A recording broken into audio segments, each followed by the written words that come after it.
have a host who would like to start. So, handing over to Rakshita, please start. Yes, sir. Hello, everyone. Good morning, everyone. My name is Rakshita Jain, and I will be the host for today's session. On behalf of Industry Institute Interaction Committee and BMESI, I warmly welcome you all to this session, which is a continuation of our previous workshop on generative artificial intelligence, where we will carry forward the discussion from where we left off last time. It is great to have you all back as we come together for this final session of this learning journey. In the previous session, we have covered important concepts and laid a strong foundation. Today's session is a continuation of the same point and completes what we began earlier, helping us connect ideas more clearly and gain better understanding. I request all the participants to stay attentive and make the most of today's session. Sir, handing over to you.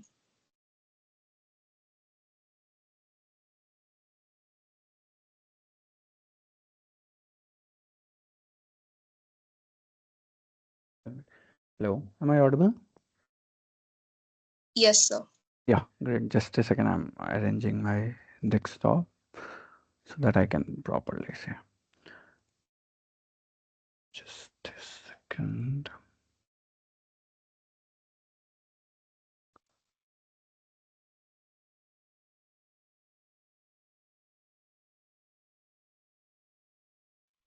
It's screen visible.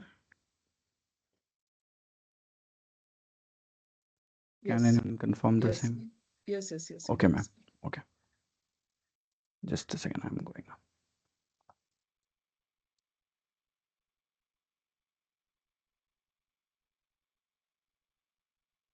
So, those of you who were in the previous session, we remember that we had started with very basics, like complete basics, where we had gone through start of what is transformer, how GenAI came, how many things are there, and if just as a refresher, within 5 minutes, I will just showcase the notebook where we had gone through.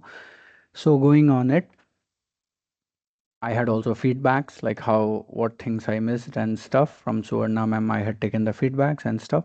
So we had gone through how AI works, magics of AI. We explored all sort of multimodal tools, be it explored image to video tools and stuff like that. At the end, we saw even the transformer architecture, how the transformer architecture inherently inside works. What are the hyperparameter, be it top K sampling, top P temperature, and others.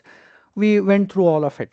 It was kind of a precursor, I will say, or the basic foundation which many of us would need to understand large language models from changing the mindset of if any noise comes from my side, anyone please confirm me as soon as possible whenever any noise comes so that I can handle it. Okay. So we had gone through hands-on on text generation. We went with a GPT-2 model, which is kind of a very, there are multiple sizes of GPT-2 model available. We had went through 124 million parameter models. And then we saw what are the hyperparameters, how to tune them, or even temperature, creativity, multiple things we saw. We saw how the temperature of 0.01 impacts 0.3, 0.7, and even 1, even though we have talked about that we can take temperature to any particular level. So now since we have foundation set, we will now go on the real world application, especially when we have already done the text to text generation, means giving the prompt. What is the prompt? Basically context or our requirement. We had given prompt something like the world is shifting towards digital meeting and collaboration and development and left it empty handed or kind of an open ended canvas. What it generates, we had seen it. Now today we will start with ahead of it, like so as per the theme of the workshop also you would have seen the first topic is art generation or creativity from text to basically image and all sort of. Coming on the main part. So what we will look today, image generation with AI. So before that, there was a feedback that in real world we never use this sort of Google Colab notebook, or it is not a productionized environment, and we don't deploy like this. So for experimentation, research, iterative development, and even for learning purposes, we use notebooks and stuff. But when we have to deploy things, we don't keep so much markdown in the place. We have comments related to the code, but in the specific place. So first of all, I would like to explain you guys the main thing, the professional Gen AI project structure, what it would be, how it would be, what is the meaning of each particular thing. But still, we will be going through Google Colab notebook for education purposes. Why? It will be easier for me to go through one particular element, jump to another, explain you the concepts, be it theoretical. If let's say that if I will be just showing you real world project, then let's open any particular agentic tool like Gemini CLI. You can open the Gemini CLI GitHub and you can see what is the real world production environment. It is like it. So many files, dot files are those files which we consider as we want to keep it hidden, or that gets generated as part of the metadata, like code consisting of VS Code. Then there are package, eval, docs, everything is there. So you can see that explaining a particular concept and project and stuff from this particular sort of environment will be how much difficult. Now, only thing which is readable here and properly explainable is readme, which is coming from readme.md. MD means not roadmap, readme.md, which is markdown file. If we will try to understand the same thing which we just saw outside, it is coming here also, to be clear. So this sort of a structure, the real world deployment, any particular GitHub project or Google, let's say Google Gemini, any project we open, GenAI processors, it will have similar sort of a structure. This is kind of a feedback on which I'm trying to explain. You will see examples, dev.github/workflows, notebooks. Notebooks will be similar, which just we are now seeing. Those are called interactive Python notebook, or in short form, the format is IPNB. So these are for people to use and stuff. So that's why we have notebooks. You can see readme again .md, which is the below thing, along with it who are contributing, all sort of things are here. First, that's why we will talk on the structure for you to understand how the real world environment is and how the projects are built. So as one had perfectly noted down, that one giant notebook where we are teaching, where kind of we are writing all the code, is a bad structure. What is the correct structure? Having productionized, well curated modular structure where each particular thing, library and function, we separate it whenever we need it, we call in the main. Along with for understanding and documentation, we have doc section. You can see everything is marked down here as well in the doc section. Then we have evals, all the projects, everything here, deployment, everything is there. Now but that is too complex project, right? Gemini CLI, the ultimate, won't say ultimate, the one of the top notch agentic terminal based tool. Now going on the general, like how the basic and even start of the productionized environment project structure are in GenAI world. So first thing, readme. What is written here? Project documentation. But I won't say it is only documentation. It's kind of a your first point overview of the project, what the project is about, how to install things, how to get it running. So no matter which project I open anywhere, it will have a readme file and it will talk about how to run it, what it is, key features. You can see installations, getting started. So readme file by the name of itself suggests that I am to be read and you can understand about this particular whole project from reading about me. So we can, example, I can go to any particular project and there will be surely a readme file. If there won't be a readme file, you won't be able to understand what is the purpose of the project, because there won't be clarity. Let's go to the explore section. I will take any particular project and we will understand what the read. Let's say the trending with GitHub right now, some 9.2k star infrastructure code written in Open2Foo Terraform to scale, and there is a readme file. You see what it is, then which one to follow for installation and stuff like that. Here, community license, everything is on the readme. So it's kind of a overview of the project. So project documentation, what it means, overview. Now, because we are talking about projects in Python, since this was not in Python, this might be in Python, some part of it. Yeah. So this project not at all has Python, but when we have Python project, we have a file called like this Gemini CLI is also not in Python. Although we have, it is based on the node and stuff. That's why you will see node installation. It will have npm package and stuff. But if it any particular project will be a Python based, let's go and choose Python language based. So collections we can choose, and then in the collections I will okay, let me search direct Python so that any particular language based will come. The algorithmic Python and stuff, not the Python project. Language is Python. Here I will select Let's go to this one, and each particular file will have a file which is called requirements.txt, but this does not seem like a framework and stuff. What is the purpose of requirement.txt? Requirement.txt lists down all the dependencies of that particular project, whatever you have to install. How we install the dependencies? Using package manager. For Python, pip package manager is a famous one. There are other package managers in the market, like Conda is one another package manager. Similarly, there are others as well, but pip is kind of a famous one, most famous and open source one. What is the full form of pip? So can anyone say in the chat what is the full form of pip? Anyone knows? It's kind of a funny acronym.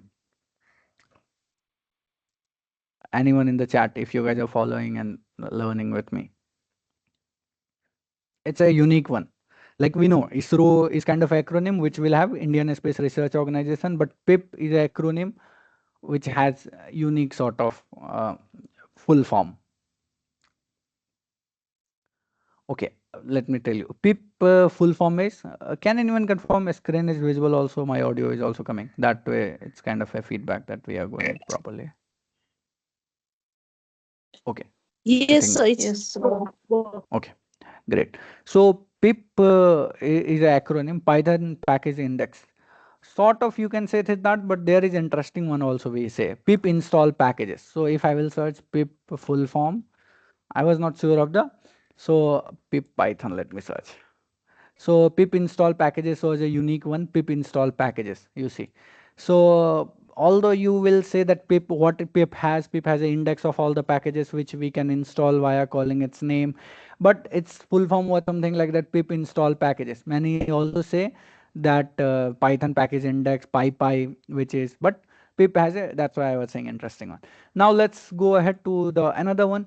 What is .env file? So whenever we have any particular project, we have API keys related to it. And the fact about API keys is API keys is a way through which we call any particular other application. If we have paid for that particular service application, let's say I have to do the programming wise Google search, then I will have Google search API from the SERP API, Google search API, API from search, SERP is a website.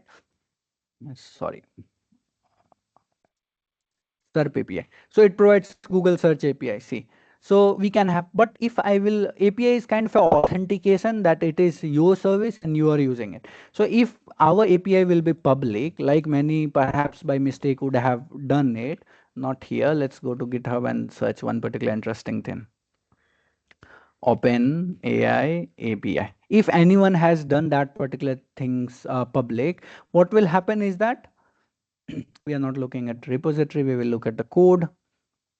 See, difference from open someone. So if anyone has directly given open API service like that, someone can exploit it basically. That's why what we do, we keep all sort of certain things and such things in .env file. In case of Google Colab, how do we manage API? We keep it in the secrets. So configure your code by storing environment variable. That's what env means.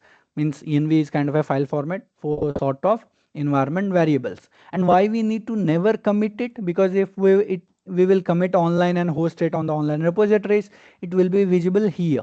So not in the markdown, we will just select the language as a Python. Okay, let me select language as Python. And then what will happen is that all the Python codes wherever API, OpenAI API would be mentioned will be coming here. And if someone would have made it public, his or her API will be exposed, someone can exploit it. That's why we never commit it and always keep all the secrets in the API. Now, how to make sure that we never commit it? That's where git ignore come into the picture. So whenever we have any particular repo, what we do? We commit all the things using git add, git commit, and then push it on the store some hosting platform like Gitbucket, Bitbucket, GitLab is there, Bitbucket is there, then GitHub is there. These are hosting platforms. So how to ensure that our env file does not get there? We add it in ignore, dot git ignore. Now the main structure, be it full stack application structure and stuff, and in case here we are talking about GenAI application and stuff, we have something like source file. So if the project is proper, like we were on in the Gemini one, let me show you. Gemini CLI one. So there should be, in many cases there are source file SRC in which we manage the code. Although here they have written in different way, manage packages, a schema and stuff. Where what we do in the source SRC package or SRC folder, we keep all our main codes there.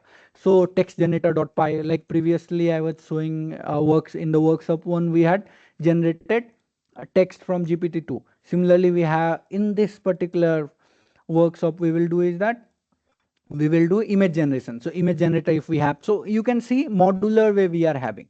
Now we can have other things also. Utils are what? Utils are for its utility purpose. What is the purpose of utils? It's a utility purpose. So that's why we call it helper functions, like data loader, prompts. How we import it? We just write import and then space and then star, and all the functions inside utils in a particular file will get imported. Now configuration, if we have, why do we do configuration? That what sort of parameters, hyperparameter by default we want to keep it, stuff. So similar sort of structure we have. Now if you see, there is a notebook section also in which we have kept experiments, because notebook is great for experimentation, writing markdown, kind of a flow wise structure. Now going ahead, you see requirement I already explained, that if there is any particular Python repository and stuff in which there are files, means packages to be installed before running it. So the actually this repo was someone's Chinese, so I not understood it also completely. But if there is a Python repo on some particular thing, let's go to pandas. If I think panda, going on the pandas GitHub might show us the requirements file. See, requirements for dev, requirements under means dash dev.txt, what it will have? All the libraries which are required for running of the panda. So be it pandoc it needs, stuff like this. From where it will get installed? It will get installed from uh, uh, pip pip website and stuff. It's repository and all sort of. So you saw there is environment also, but this is different sort of. This is not .env which we keep secret, although this is a open source project. But still, even in open source project, if it is a paid API and stuff like that, we never expose the API secret keys, we will say in other words, to public. So .env, as I said, we will rarely find .env file on any particular git repo, although some we will say some beginners might have added it. So if we will search it, you will be able to find some sort of, but that is like not ethical. Exclude, what to exclude? You can see here just now above we talked about .env. Why we are excluding PyCast? So in a particular repo, I think this won't be visible as of now. Let me share my complete screen. Then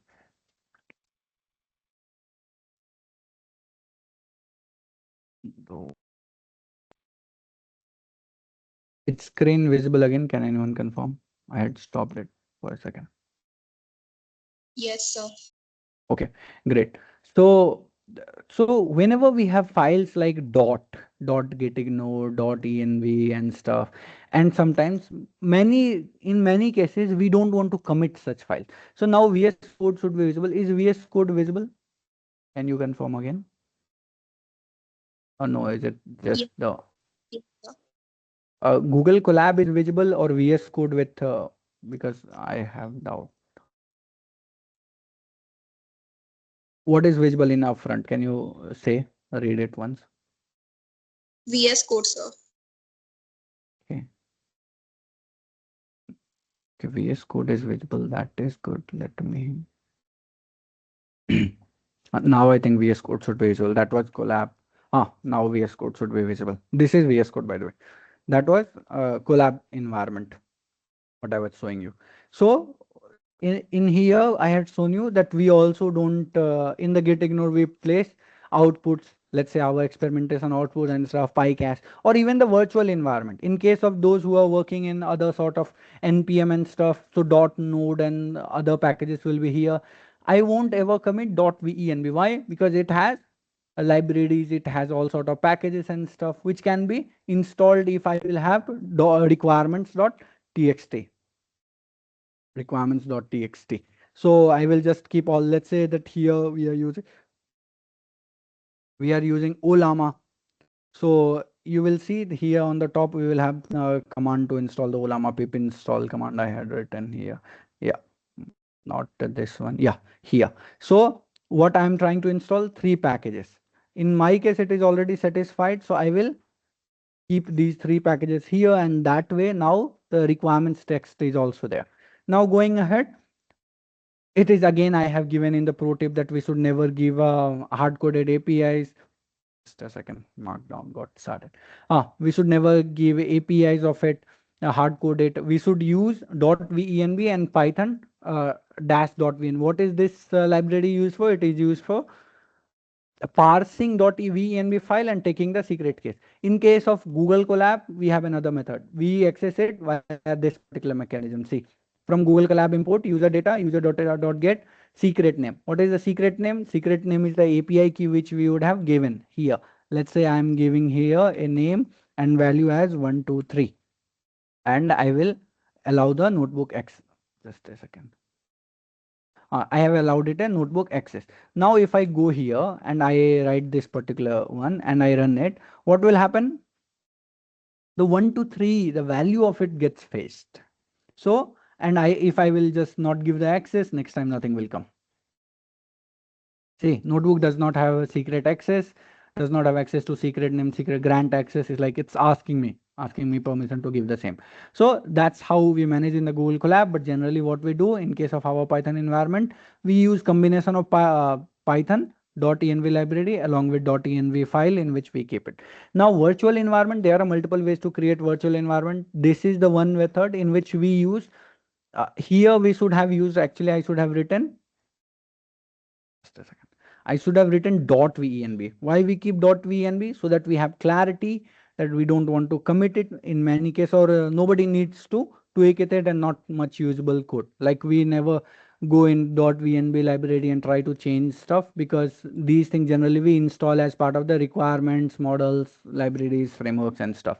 So we create like this. Although if you will type any other name you want, like my venv, let me show you by opening another particular. So here, let's go to another file named demo, and I will open VS Code here. And in the same here, I can open a terminal. Then I will write the same command. What was the command? Command was Python space m. What is the space m? It's kind of a, we are giving it. Okay, here is the terminal. So Python space m. Now venv says that we want to create a virtual environment. Next is the name. So I can create my name. It's fine. But you see here all the libraries, Python and everything will get installed. Now talking on the requirements file, I can have these particular. So if let's say it got created and I will activate it.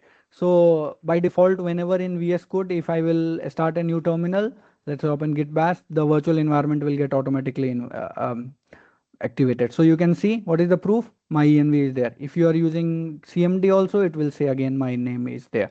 So I can try is that, let's say Python, I will start and I will click import Ollama. It will say error, no module named Ollama found.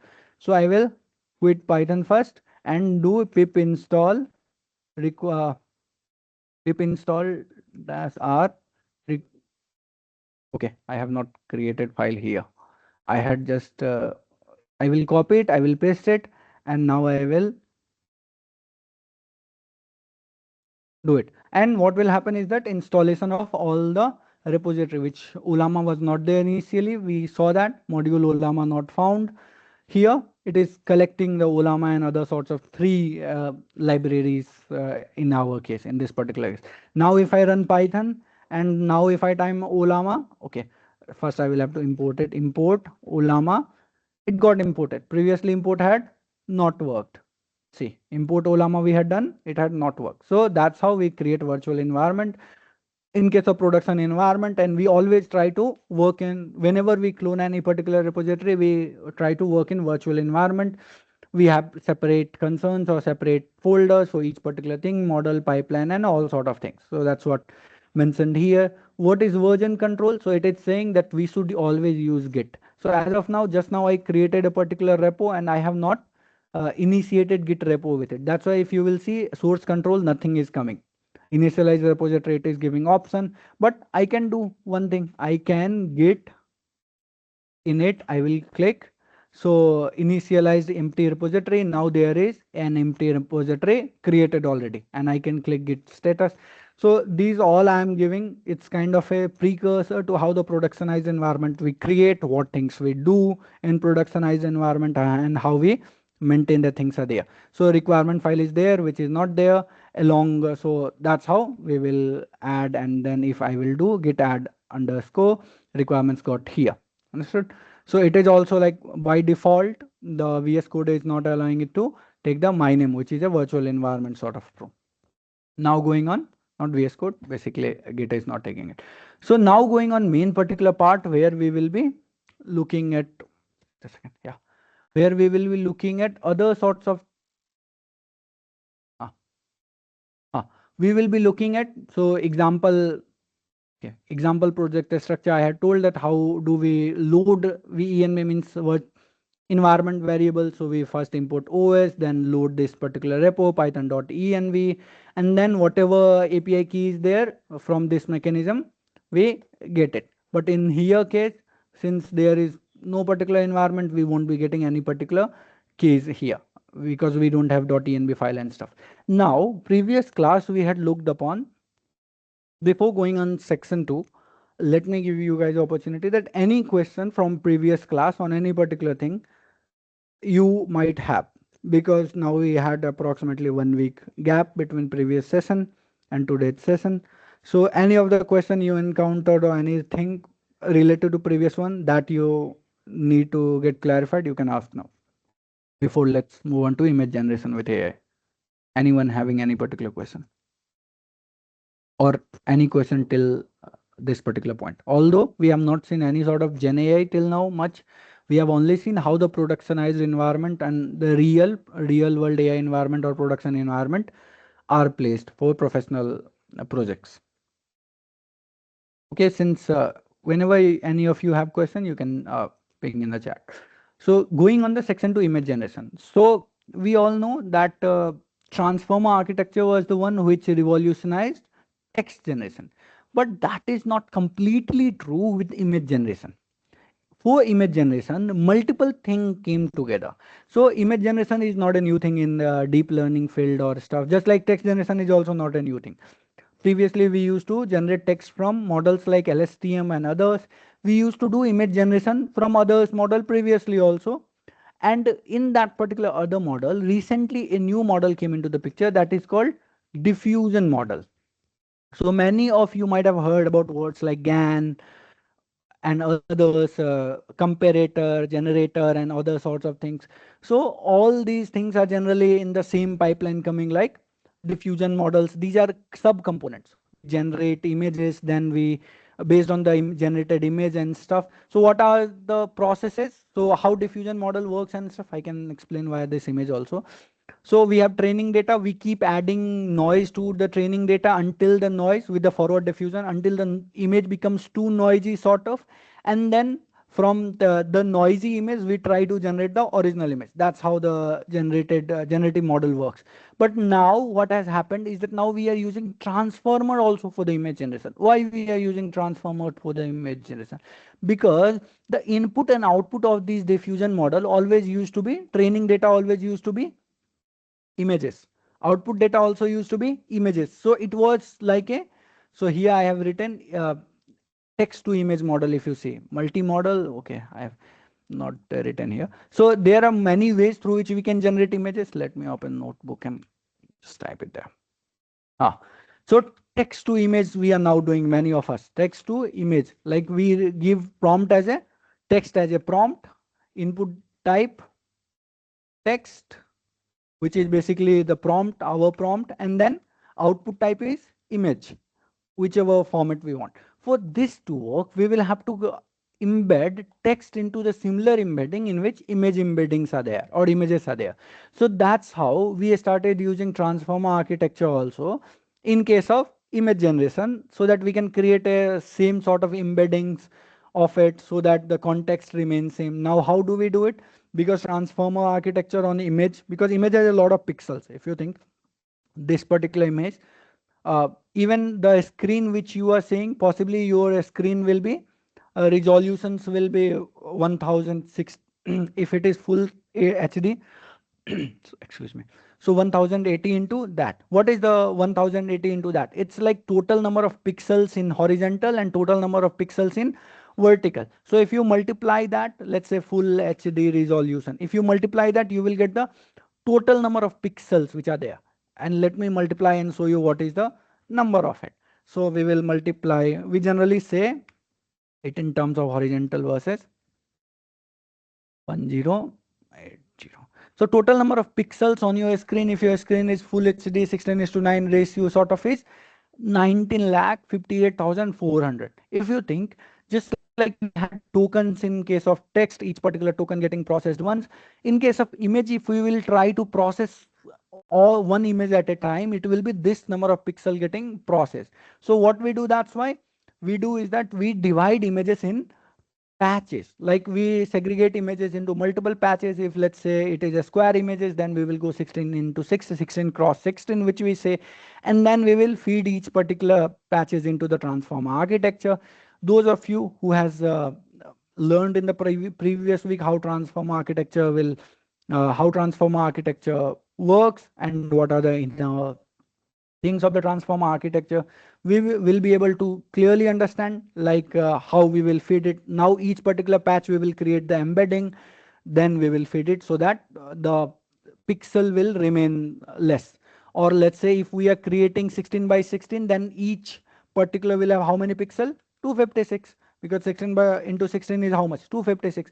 Now we had seen a number just now, it was 19 lakh 58,000. Let's divide it by 256, that each particular, now each particular patch is only 7,650 pixels. So from one particular image, which is full HD image sort of, for a full HD 16:9 aspect ratio, to now one particular patch which is like a 8,000 pixels, and now we convert that into bash and we keep adding noise to each particular patch along with just like transformer was able to keep the positional encodings and stuff of each particular text in the statement, what is the positional encoding, how sort of relevance that is with the other image.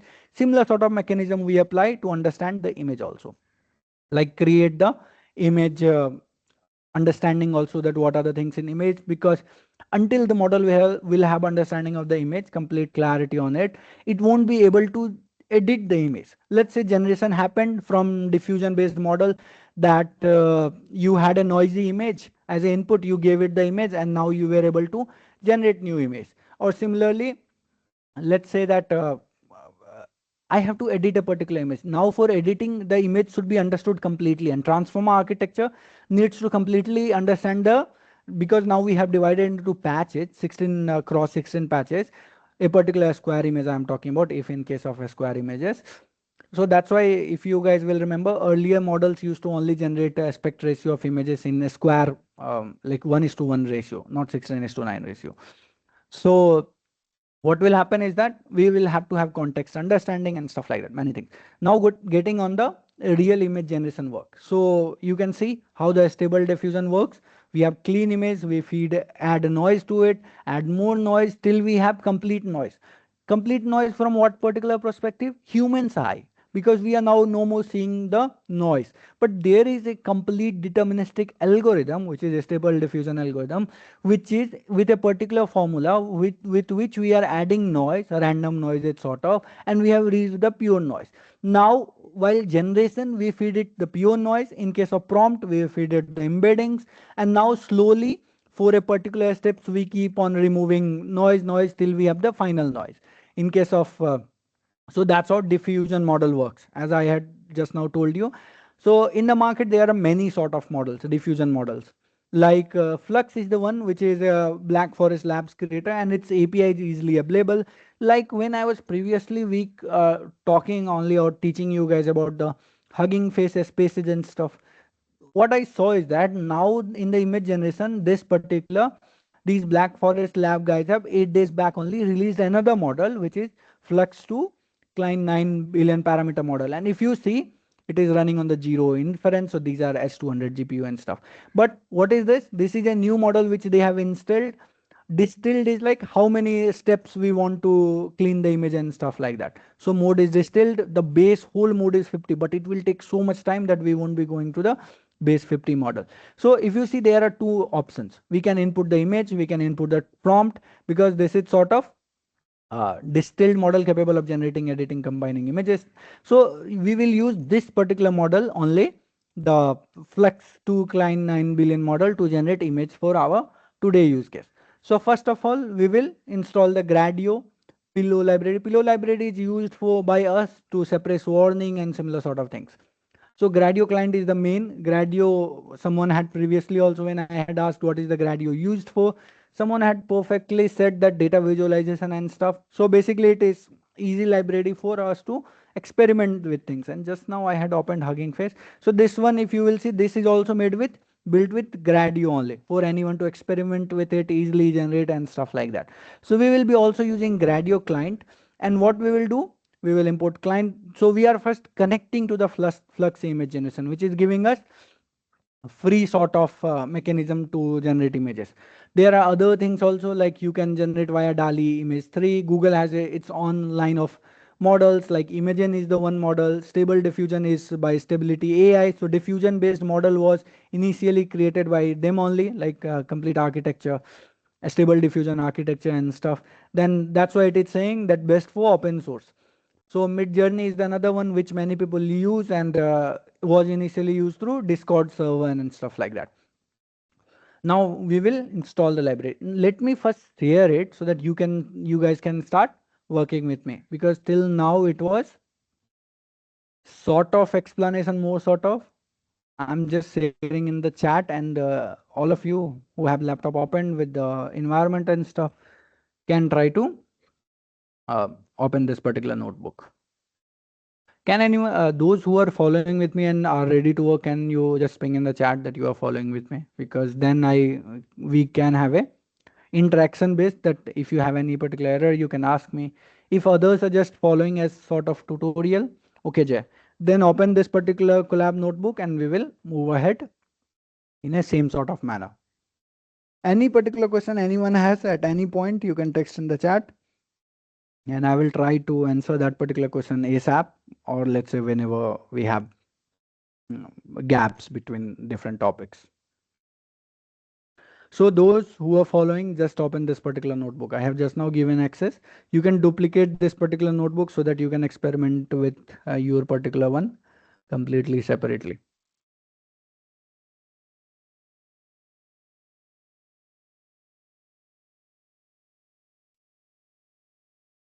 So I hope you guys are, so can those who are following just confirm that if you guys are able to open the notebook, then I can move ahead. Okay, Tane. So now, since you guys have opened the notebook, you guys can run it. Means basically till now only line of code we have is first line of code, which is installation. Installation of what? Gradio client. Below, as I said, below we use for multiple sort of things. But here, even if you don't use it, it's fine. Like import warnings, ignore warnings, even if you remove it, it's fine. These two are not sort of much essential component. It is just so that we have a clean output coming in as part of the notebook and we don't have any warnings. So we see our installation of image generation library, which was Gradio. Gradio is used for a lot of things. We have installed Gradio client because we want to access those particular services which are provided as part of the Hugging Face spaces in our case, and available to us via Gradio client. So you can use any particular these things. These are spaces on which apps are hosted. So let's say that new 7 days back, someone brought new model G image turbo, stunning images. It might be also on the Gradio for people to easily work. And if it is on Gradio, so this is built with Gradio. We can use it via MCP or API, and then through the what is the client, what is the code, you will be able to get from here. Be it curl, be it JavaScript. So each particular, whichever we want, we can try to use the same. Like you see, the same thing came. Gradio import client, toggle seed is a, so each particular model can have different sort of hyperparameters. But in case of G image turbo, they have added the API name toggle seed. What it might be used for, so they would have explained it.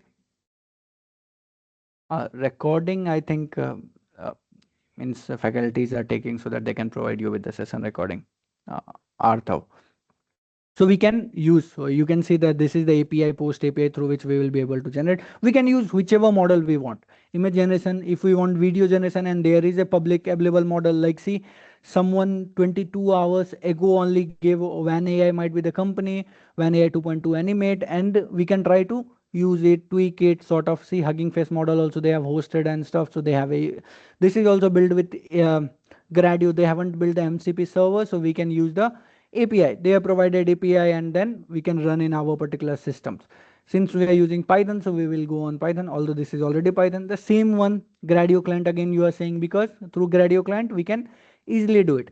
What are the parameters that particular thing need, or what are the APIs it provides? So these sort of things are here, like results and stuff like that. Client equal to client result, and print result might be giving the video. Handle name, let's say model predict, where is the prompt? Okay, it needs image. So this is a model which I have just now opened, WAN 2.2 animate. It needs image as a input, so that's why reference image we are giving it. I thought it is prompt based, prompt to video. So that's why even in example you will see reference image output video. So we can upload any particular image. Let's let me try to upload any particular image, and then we will be able to see interesting thing. Like this is my WhatsApp profile pic. I will okay, in the workshop demo. Let me upload it, and we will see that through Gradio client also we can tweak it with, play it with and stuff. So inference quality, WAN Pro, animate movie stuff, whatever they would have given, you can try with any particular one. I will click generate. There is long QI, because these are openly freely available ones, so many people might be using it already. So that's why there is a long queue, and it might take time. Live that particular thing. We will see what video it generates. It is very new to be true. That's why we use Hugging Face Hugging Face spaces to look at the new models which are in the market for particular thing, experiment with it. Like text generation is demo playground, light on OCR, many things are there. You can experiment with it, play with it. Code generation, text analysis, background removal. Now you can understand how voice cloning also works. You can go to any particular voice cloning library and stuff like that. So yeah, first we will see image generation, because image generation is little bit, not little bit, kind of more compute intensive. So that's why image generation I have tried to do with the API wise also. But again, today one of our purpose is to work through local large language models. So we will see that also. So we have installed the libraries, we have connected with it already, and you can see that which particular API we have loaded. This Black Forest Labs, and then the model name, and Hugging Face space it is Gradio hosted on. If I'll open it, it will open the same interface which we had seen earlier. Yeah, the same interface where we can be prompt. Now we are accessing via REST method or code method. So not REST method I will say, because the REST API won't involve the client. So Gradio client library wise we are trying to connect with it. Now, so this is the method to generate first image. But if you will see, here is the generate first image whole function to generate first image. It has a lot of things. But before that we have also imported PIL, Python image library was the old library. And then from that we have imported image. We have also imported OS. We will see why we have imported. First, generate images. So what we pass as an input, first thing is the prompt. Prompt we will be passing whenever we will be calling the function. This is essential, because why we are trying, what we are trying to do, we are trying to uh, create image from the prompt. Just like previous day, if you guys remember, I had created image with text, something like meeting, stuff like that, workshop on Teams, and here perhaps let it load. I had created this particular image on ChatGPT with prompt. So that's how we are today trying to do what? Using the Black Forest Labs FLUX model create. So that's why prompt is essential. Now, if we want to add any particular image for editing task, because this particular model also supports editing task, which we had just now seen. I closed it again. So see, you can upload any particular image also. This is kind of a UI space for us to experiment and use it. So I can input any particular image. Let's say again upload this particular image only. This was actually this image I had created when DALI had came only, released only 2022 I think. So what image I have given, this is optional part. I can give image that make the background as Milky Way galaxy. Let's see. So I can run like that. So although it will cause issue because once I have ran it, so let me till then we will be explaining it. So model choice, mode choice. What is mode choice? That how many steps we want to distill the image, because diffusion based model from noise or from initial prompt, it distills the image. And if there are more steps involved in the distillation, the quality will be much higher. If there are less, seed is what? Seed is a general hyperparameter, not here. Even in many particular thing you will be adding seed. Even in traditional machine learning, we use seed. Many people just keep it fixed to 42 and stuff. In here case, we are also having another parameter. So what is seed used for? Seed is kind of a integer value which we give when we have to get either deterministic output. We will keep the seed fixed. Let's say I am giving it 10, then it will be 10 only, 0 then 0 only, then it will lead to fixed output. If in case of 0, random behavior, but if I give any particular fixed number, 42, I think by default we used to use in traditional ML 42 as the seed. What is this random seed? This is another hyperparameter which overpowers or overshadows the impact of, it's kind of a, the seed variables impact will be nullified. Then now randomized seed will be considered as a parameter to generate the image. So what is this? If we want to randomized seed will help us to generate different sort of images with same sort of prompt. Why? Because now we have just like temperature in case of text generation. In text generation, we have something called temperature. So in case of image generation, we have hyperparameter called seed. And then what sort of image we want? Output weight, height weight, how many steps. We have already said that denoising steps to be 4. Here also, if you see, mode choice is distilled steps being 4 and stuff like that. Prompt as upscaling is a through which, let's say I have given complete bad prompt, kind of a not great prompt, then another model or another very small model can be used in the pipeline, which will sort of expand the prompt, enhance the prompt. So see, many of the hyperparameters are specific to the model also. So say this image generation of the background as a Milky Way galaxy happened already. So how to know which particular prompts they support? So you can go to their particular documentation or their particular stuff, and they will tell you about all the hyperparameters they use. So in case of Gradio, this particular model one, we are prompt as upscaling, we are keeping it false, considering our prompt to be good. And then we have another sorts of code that API is available or not. If API is not available, we will just skip the generation.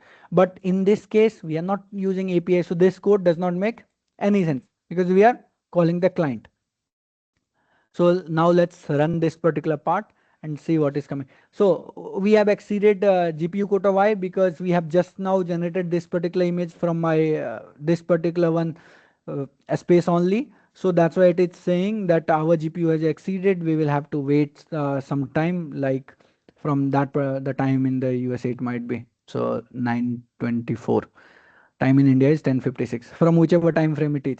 So Google Colab sort of, or it is coming, response is coming from their side, I think. So that's why. So we will see till then hyperparameters like guidance scale is another hyperparameter which helps us scale how closely we want to follow the parameter prompt, that is it like too restricted we want to be and stuff like that. Then prompt scaling. I will show you generation of the image. Before the generate function, let me show you another particular thing. This is the place where we are calling generate image. If you see, image path is the place where we want to save the result. So generate image, we have given the prompt.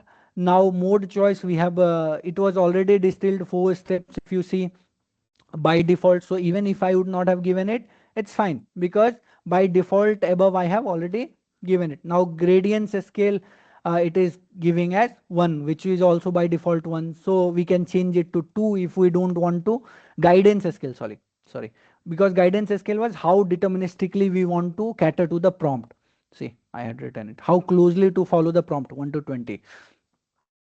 So where it went, yeah, prompt upscaling, we have kept it false. We can keep it true so that our prompt value increase and stuff. That's how we pass the parameter. Others we are not passing because by default there is already value assigned to each particular one. So only mandatory parameter in this case is prompt. If I don't pass the prompt, it won't work. So, and now, because the Flux model generates images in web format, like if I will download this particular one, see, web p format the image got generated. And Google Colab does not show images in web p format. So this particular code takes care of converting the web p format image to png. Now we have to save the image also, first convert also. For converting we have to open the image which has got saved at the image path, and then we have to convert it. Now after converting also saving it image, displaying the image. So that's why we are using Python image library to display that particular image. If we will have error, we are showcasing the exception. We already saw the error that we had to wait for some time before we can run it. I have already explained all of the hyperparameter. This is kind of a same explanation of it. Prompt is what a string type. We have also passed the prompt as a string type only. If you see input image, if we had any particular image we want to pass in, like in here case I showed you, I uploaded a particular image to pass and change it. Mode choice also distilled, like generation mode, how many steps we want to keep it. High quality, if we want to get we will keep the um, base means mode choice as 50. Or the same thing you would have noticed that I am talking about here distilled 4 step along with similar sort of thing. Num inference step is there. This is sort of a denoising steps, like how many times we want to denoise it. As you saw here, that refers diffusion works how, like we have a noisy image. In here we have a prompt which gets into the same embedding as the noisy image. So noisy image, and then the number of steps here is kind of a 3 steps, and we have final output. In our case we had kept it 4 steps, yeah, but we can keep it up to a maximum up to I think how many maximum, yeah, 50. So but 50 will take too much time because each time it will be taking the image, denoising it, stuff like that. Okay, so these are the hyperparameter I already told you about. Some of the techniques you should always use is that with the image generation is that we should give in detail that what particular image attributes or criteria we want. Is it like we are style wise oil painting, cyberpunk, or many of the image generation tool, if you will see, will give us options like that. Even though black flux are they are giving us examples. See, photorealistic, this is one of the style. So soaking wet, capybara, taking shelter, a kawali die cut. So these are the examples. Similarly, one the person from image one is catting and the output came. So they are giving us examples, sort of how we can generate. Similarly, these are some of the prompt engineering techniques for images that we should remember, that we should also give a styles, what detail we want, lighting, quality, different sort of. Now, what are the usage steps? Usage or hyperparameter tuning, I will say that if we want fast demos, we should also always keep the distilled step as 4 with guidance scale as 1, because I had given it 2, I think changed it, because then there won't be prompt refining, too much prompt refining which will be happening in behind. For higher quality one, we will increase the guidance scale to let's say 3.7 base step. Reproducibility, we will keep randomizer to 0 or false, and seed to a particular value, like specify a value, not 0, because the 0 means randomization. So these are for creative exploration. We will keep prompt up scaling, which we have made it true just now when we were passing it, although it had not run. Let's try to run it now. Still it is the same that we can try as of now. We have exceeded the quota. Okay, at the end we will try to again run it. So this is the same thing you can try. So the same function which is above, but here I am not passing anything except I am just passing the prompt. So you can type your particular prompt. Those who have opened it, can you just tell me that in your first attempt the image got generated or not? Because it should get generated. For me, this is free API and stuff, and we have already used it here. So that's why it is causing some sort of issue. But those of you who are following should be able to generate first image. Can you confirm in the chat? Anyone who has been able to generate image or not? Or have you guys tried?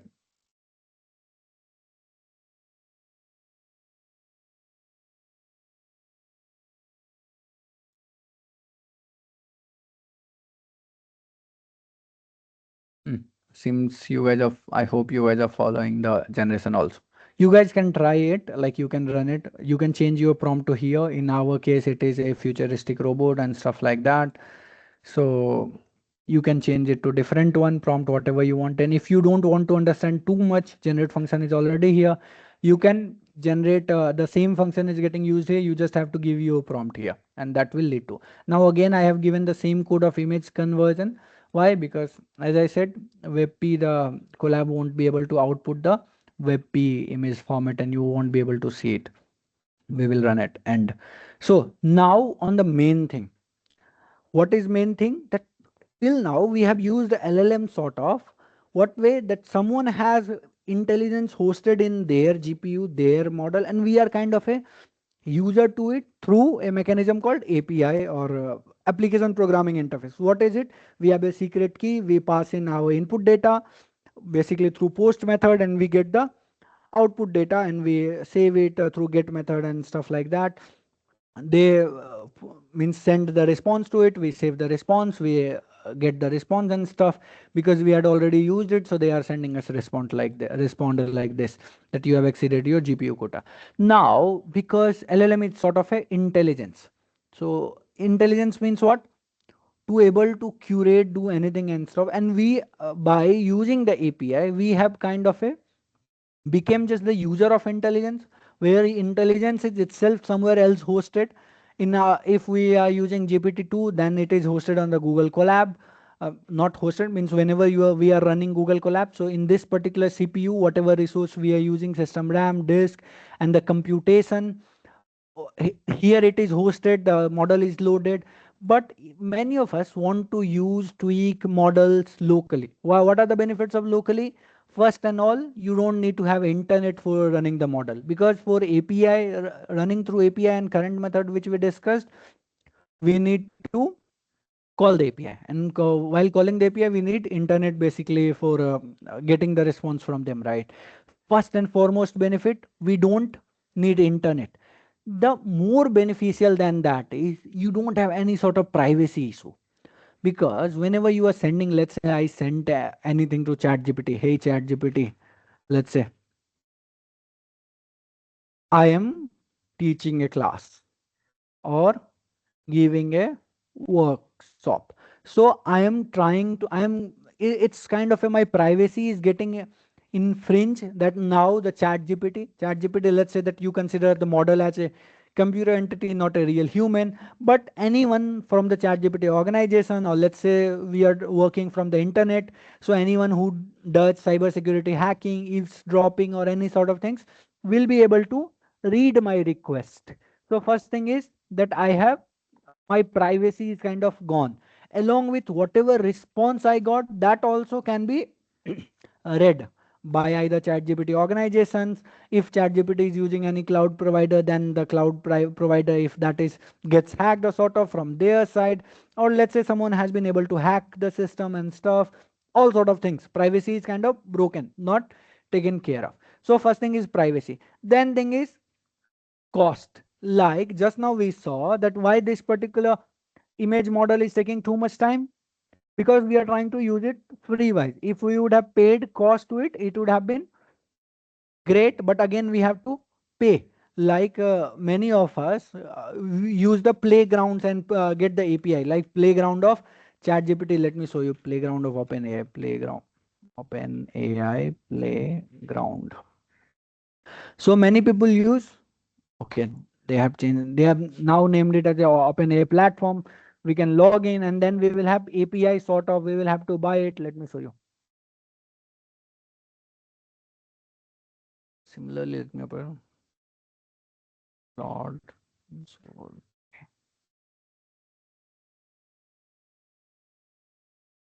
Okay, I have not logged in. Google authentication should have come. Okay, it has already got logged in. So if you think I already have the playground of it, but to use the playground, I will have to buy the API. How will I buy the API? So I will go to start building. Then it will give me options to purchase the API, like which organization I'm from. So it's kind of a privacy infringement. Although I had bought Claude API, so let me show you that one possibly.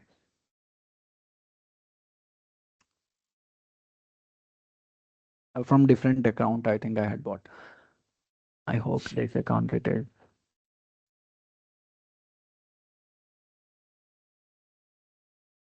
Mm. So yeah, see, I had also bought the Cloud APIs, means API plan I had bought for myself. I can, let me show you things. I have not used, I think, this API since long. So that's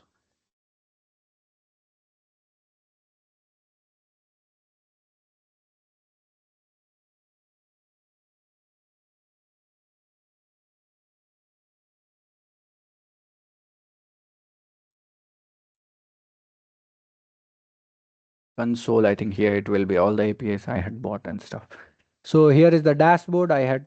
If you see, my API keys are here hosted. It will be sort of hidden. Okay, key. Okay, it had shown the key. I will delete it now because I have shown on the screen. That's why we never show the API keys. But before that, you will have to buy the API to do with it. I had also bought it and stuff like that. Now remaining balance is 0 because all of it got used, sort of grant credit and stuff. So you will have to buy API. Now for local model, what we have, the cost is free. What is the only thing it requires? It requires electricity because you will have to keep your laptop and wherever you are hosting your model charged. So it requires electricity and then computation time basically. So cost wise it is free. Speed wise, the cloud one is very fast or the hosted one. Why? Because they have hundreds and hundreds of GPU hosted and stuff like that. So network latency is the only thing. But in our case, we will get instant response, but that depends on how much GPU and stuff we have. Customization, very limited. What are the limited customization we can do? Those hyperparameter, like in the case of this particular image, these are the hyperparameters which we are allowed to tweak with, send it, and stuff like that, send it. So that's why there are benefits of local model. And let me show you before we will be running, and you can have very easily. So there are many sort of tools which provide local models and then you can chat with it in the locally. I hope, can anyone confirm Ollama screen is visible? Ollama should be visible properly. Yes, sir, it is visible. Okay, great. So so what we can do here is that we can talk with it. And similarly, like Ollama has this chat interface they have provided recently. Earlier, there were many tools which were GPT-4 all is one, GenAI is Gen.ai I think is the another one. So there are many sort of tools which lets you provide the interface, just like ChatGPT has a interface through which we chat with it. This is the interface, web interface. Similarly, many tools are there for Windows also, Linux also and stuff, which provide us interface to chat with, talk with local models. Like just now I had opened the Ollama, I can ask it anything.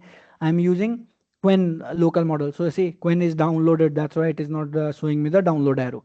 So I can ask it, tell me about yourself. Let's see the interview question. And it will tell me about itself, I think. So Quen 3.1 thinking is what? Reasoning based model.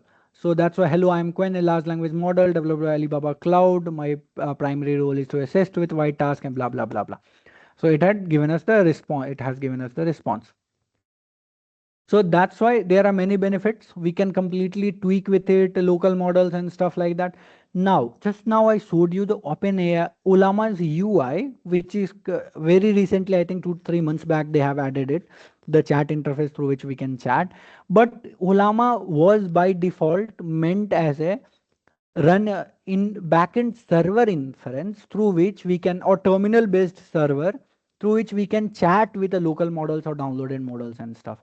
So what we do first, we do download the Ollama. So you can go to the Ollama website. This is the Ollama website. Let me show you, and you can download it. What you will download, you can download the Ollama.exe, which will have all sort of backend dependency and stuff. Just like, let's say for running Python code, you download Python and install it.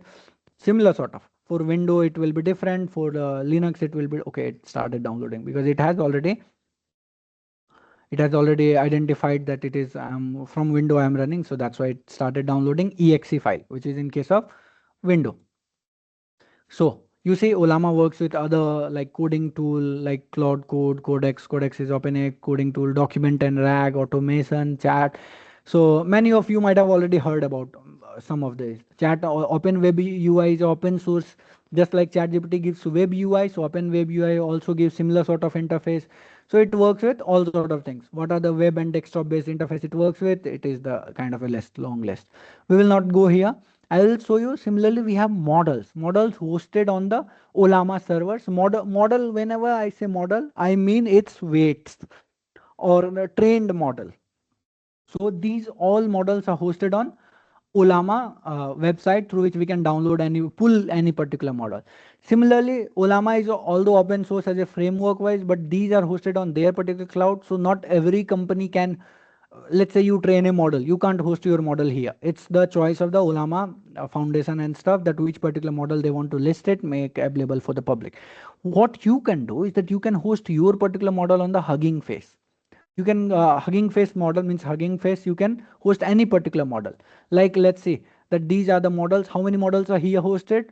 2 lakh, sorry, 2,005,08,935. So this much model are hosted, all sort of model, text generation, any to any. Any to any is what? Multi-model sort of, which will take any sort of data and generate any sort of output. I think image to text, all sort of models, different 45, 44 different categories of models are here. So you can host your model here. Inference available means someone has hosted that particular model for inference. Hosting model is you are giving the weights of it, and hosting for inference is just like we call API. These models we can use it, and in our case we were trying to generate image from the API. Now going on the Ollama, once you so I will request those who are following with me, download Ollama in your system. That will be little bit slow because I think the size is 1 2 GB, something like that. But download Ollama so that you can little bit follow code with me. Yeah. Anyone have any particular error, like anyone not able to generate image, or anyone has this particular error with you? Can just ping. Let's try to run again, and let's say this time image gets generated or not. This time also it not generated. Let me try to reduce the things which will be compute intensive, and let me try.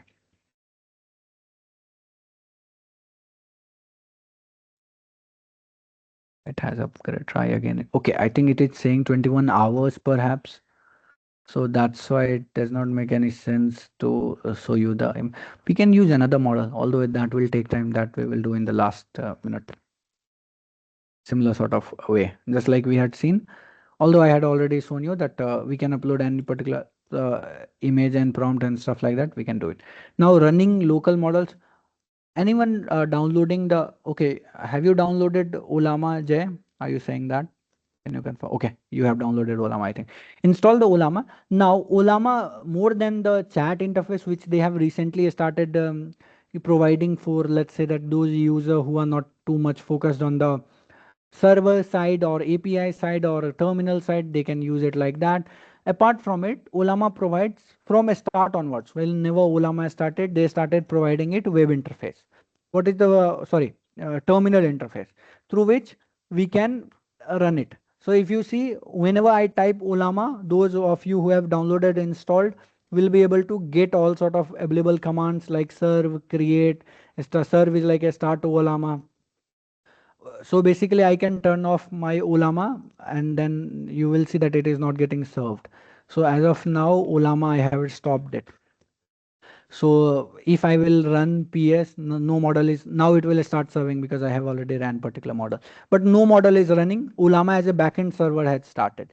Now no model, what are the model installed in my particular system? I will do this.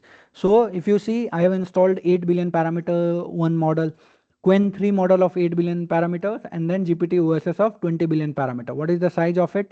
8 billion, 5.2 GB, size of GPT OSS 13 billion. So just give me a, so like this you can pull your model, but I won't suggest you to just now pull the model because these sizes are quite great. Like GPT OSS will by default pull 20 billion parameter until your laptop has compute, high compute, 13 GB of space and very high compute, like a lot of RAM and GPU available. I won't suggest you this particular model. We will see it. So how do we run a particular model? So before running it, how do I download a particular model? I will show you just now. So let's choose newest, some of the models available here.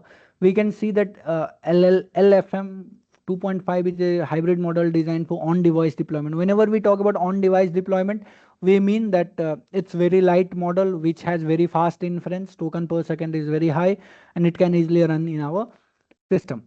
So let's say this is very small model, 1.2 billion. I will do is that I will open it. I will. So the official command of downloading any particular model is pull. Let me show you.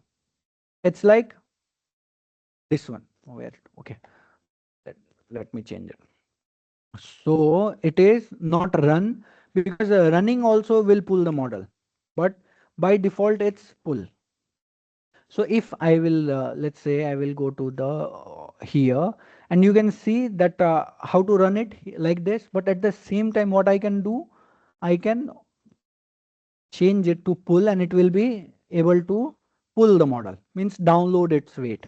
See what it happened? It started pulling the manifest or the models weights to be true. It will take fast only because it's 731 MB. If a screen drops because of internet getting used for Ollama or any sort of things, just ping me or tell me. So my internet giving 6 Mbps speed, 7 Mbps, it is kind of pulling. So model is getting pulled. But for many of you, this command will seem useless. Why?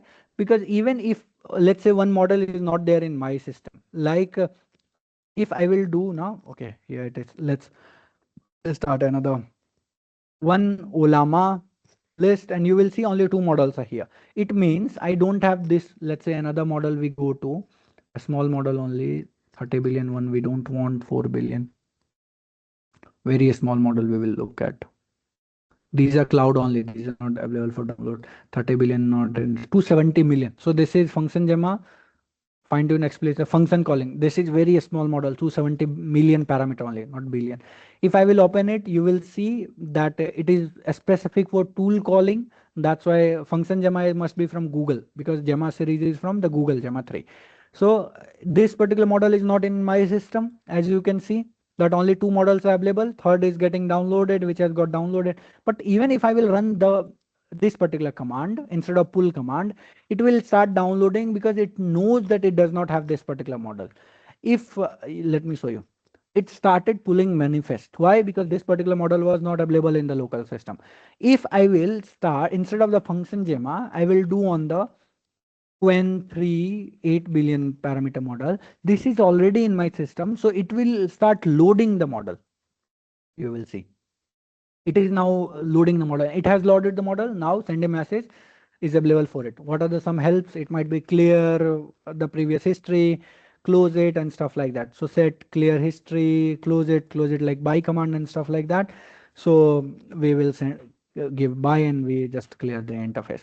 So that's how what we do is that we call a particular model. Like we can call the run function Gemma. We are already calling previous model, so we will see the output of from that one. This was 1 billion model. So as per me, its inference or its output should be somewhat kind of fine. So Liquid is the company which has given this particular model. LFM 2.5, I think I had heard about this particular model some time back. These are its benchmarks. Like there are various sort of benchmark available in the market to understand which model is how good or bad. That's how we know that, let's say, that one model is very good or bad and stuff like that. So how LMF 2.5 is performing on multiple sort of models, GPQA, MMLU, if eval. There are, so this model might be for math. MMLU is for different sort of parameter from mathematics and all various sort. You can learn about the benchmarks by searching about them. It's a comprehensive topic in itself. So how it is performing compared to 1.7 billion of Qwen 3 and others. This is the, so Gemma 3 1 billion parameters stats are this, but at the same time LFM, these are benchmarks. Leave it as of now. We won't go in depth of it. We can see that the model, this LFM 2.5 thinking has already downloaded. So now if I want, let's go to the workbook first. So we have downloaded it. Just like here, Ollama run GPT OSS is shown. I had shown you by running When I can here run now, if I will do Ollama list, first thing is new model will be available. You can see LFM 2.5 is available. Now I can do is that PS will show us list of running model. So we can see that Quen 3.8 billion is running. And let me show you one interesting thing. So can just those of you who are interested in running local model and stuff, can you give me your specs? Like how much GPU you have in your system and how much RAM you have in your system? Like how much GB GPU? Although GPU is not directly related to GB because GB is like virtual RAM of GPU, but still that will which particular GPU you have and how much RAM you have in your system, just text in the chat. And then I will show you how compute intensive that is, like RAM and GPU intensive. Uh, Jay or any of you who would like to share their GPU RAM in their laptop and stuff. So we see Quen model is running. Until any of you reply, let me stop this particular model. Quen 3.8b, I will stop it. And it has stopped. Now if I run Ollama PS, nothing is coming. Now I will run, let's say, Llama 2.5 thinking latest one. So I will just copy its name so that I don't have to write that much. And I will type no GPU, but still you must have RAM. So without also GPU, we can run models like LFM 2.5 thinking because this is very small model. I think its size was within 1 GB. So Tane, you can easily run this particular model. Ollama run LFM 2.5 because its size was less than 1 GB. So its RAM requirement will also be similar, only very less. So I have run this particular model and you can see the speed of my particular system. Output came, but in your particular system it might be a little bit slow. Let me share my particular RAM, why I got so much fast and how compute intensive that is. So this is my particular system. GPU, how much GPU I have? So official GPU, okay, this is integrated. This is my 12 GB dedicated GPU I have. RAM 64 GB RAM I have. Then I am able to. So currently this particular model is already, if you will see, I will show you memory wise. Ollama will be taking one of the highest RAM. See 412 MB and stuff it is taking because one very small model is running with it. Which was the model? Llama thinking. LFM 2.5 thinking. Sorry for saying Llama thinking. Now what I will do, I will run GPT OSS. And I'm telling you guys, just note down the stats it is taking as of now. 412 MB of RAM, right? Just 412 MB of RAM. If you see total RAM consumed is 27 GB out of 64 GB. And GPU also is just barely used 1 or 2% of the GPU. But I will keep this on the left. I will, what it will do, I will do GPT OSS. I will run it and it will, okay, I think, so since GPT OSS was already available, it pulled up from the blob, which is locally available, it started. And now you see my RAM jump from 27 GB getting used to, let me show you. Okay, till now I have just loaded the model. I have not inferred it because once I will send hi or anything to it, the hi will get into the embedding and everything will start working. Now you see my RAM usage of the Ollama from 1 GB, less than 1 GB what it was taking. Now it's RAM footprint of which one? Physical RAM I'm saying is 3.5 GB. And now go to GPU RAM because GPU also have the virtual memory. So dedicated RAM, it is taking complete 12 GB of dedicated GPU memory it is. And from the inference side also, again I will ask, tell me about yourself and you will see the jump sudden happen in the inference. You see GPU 3D getting used, sort of dedicated RAM getting dedicated GPU memory getting used completely. My physical RAM means not the GPU RAM, the other RAM memory stick is also has its footprint increased because now Ollama is working. You saw the graph chart, right? Like how much and as soon as inference has stopped, GPU's work here in the 3D generation and stuff has also stopped. But as of now, dedicated GPU memory is completely taken. What I will do is that now I will stop those particular model array. Wait. Instead of run, I will stop it. And you will see my GPU suddenly fell. GPU memory. Why it fell?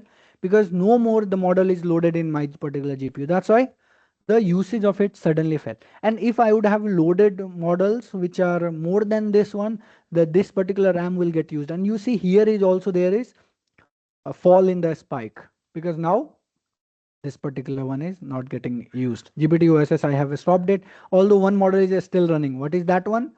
LMF thinking one. But instead of, okay, that is also stopped. Let me start it. And you will see there will be little increase in it. GPU also there will be increase in it. But because since, okay, since this was not that much, very small model, so GPU spike was very little.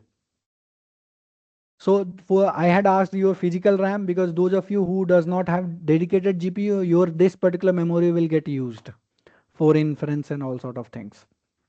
Now going here, you just saw that how we ran the GPT OSS, we interacted with GPT OSS, like we are now interacting with LMF 2.5, and it is first thinking like reasoning based model, and it is giving quite good output. Hello, how can I assist you? Feel free to ask question or share anything. Okay, let me ask one unique thing. What is today's date? And let's see what was the knowledge cutoff.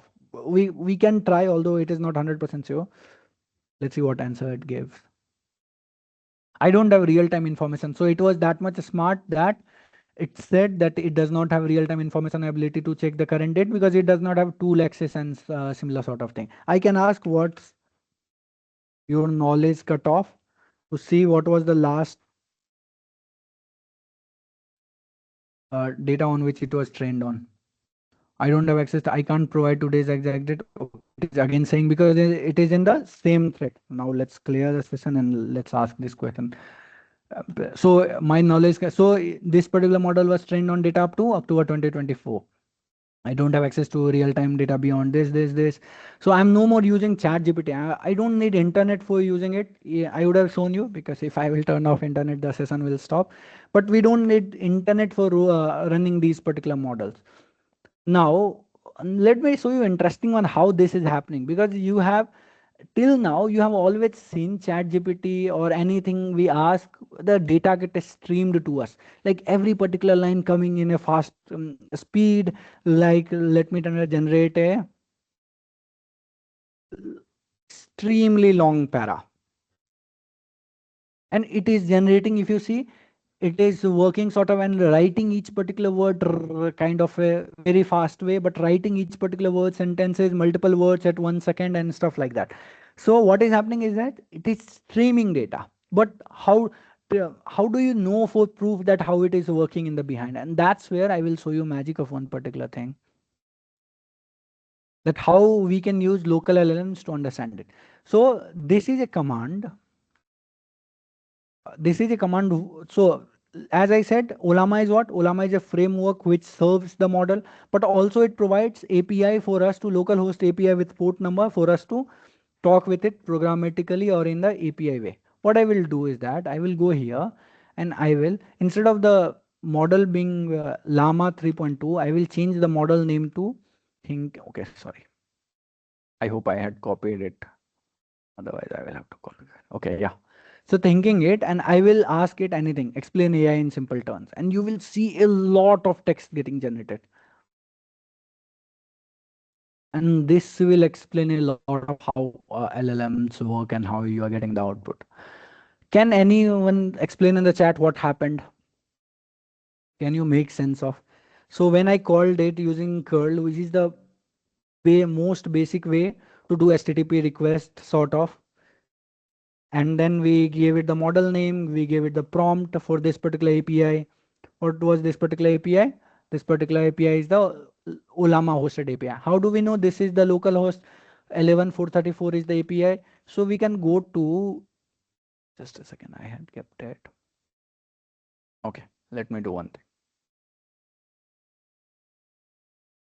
And I will remove this particular part, and you will see Ollama is running. Means Ollama is running on this particular port number of our local host, providing inferences. Can anyone explain what had happened? It will be interesting. You guys can also, I will suggest that unmute it, because this is too much into the technical depth. Along with hands-on, I will share the codes and stuff, but until you understand it, it does not make any sense. So any of you would like to unmute or say in the chat? That way it will be better for me also. Otherwise it's kind of a monotonous speaking. Any of you would like to explain what has happened? here, why we are getting such output, like so much output. If I would have asked the same question, explain AI in simple terms, to let's say here, let me clear the session history, it would have just given me this much. But now here, it has happened so much. What has happened?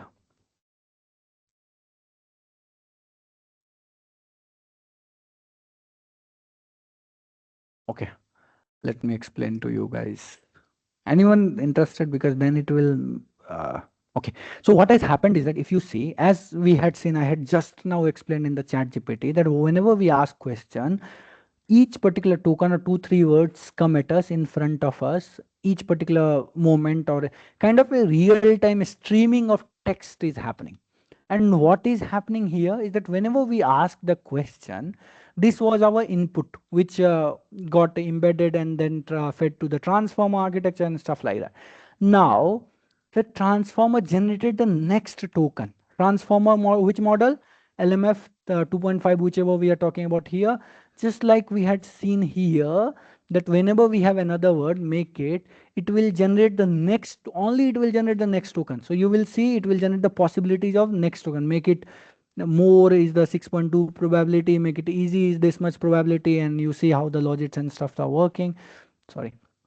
So it always does is that it generates the next token. So what happened is that LMF 2.5 thinking at this particular time generated the initial context of it. What was the initial context? It has to do thinking of it. So think. And if you see here, what was the initial thing? It just said that it is thinking sort of. So think started. So then it is saying to itself, H, this is one token. You remember I was always saying that one word is not token. One word can be multiple token and stuff like that. So this space and H is one token. Then HMM is the another token. Then comma came. Then the came, space the user wants me to explain AI in simple terms. Done. Let done me. Okay, done is different thing. Let me tell you. So done is like is the end of a statement or end of generation has arrived. So how do we know that we don't have to generate after this?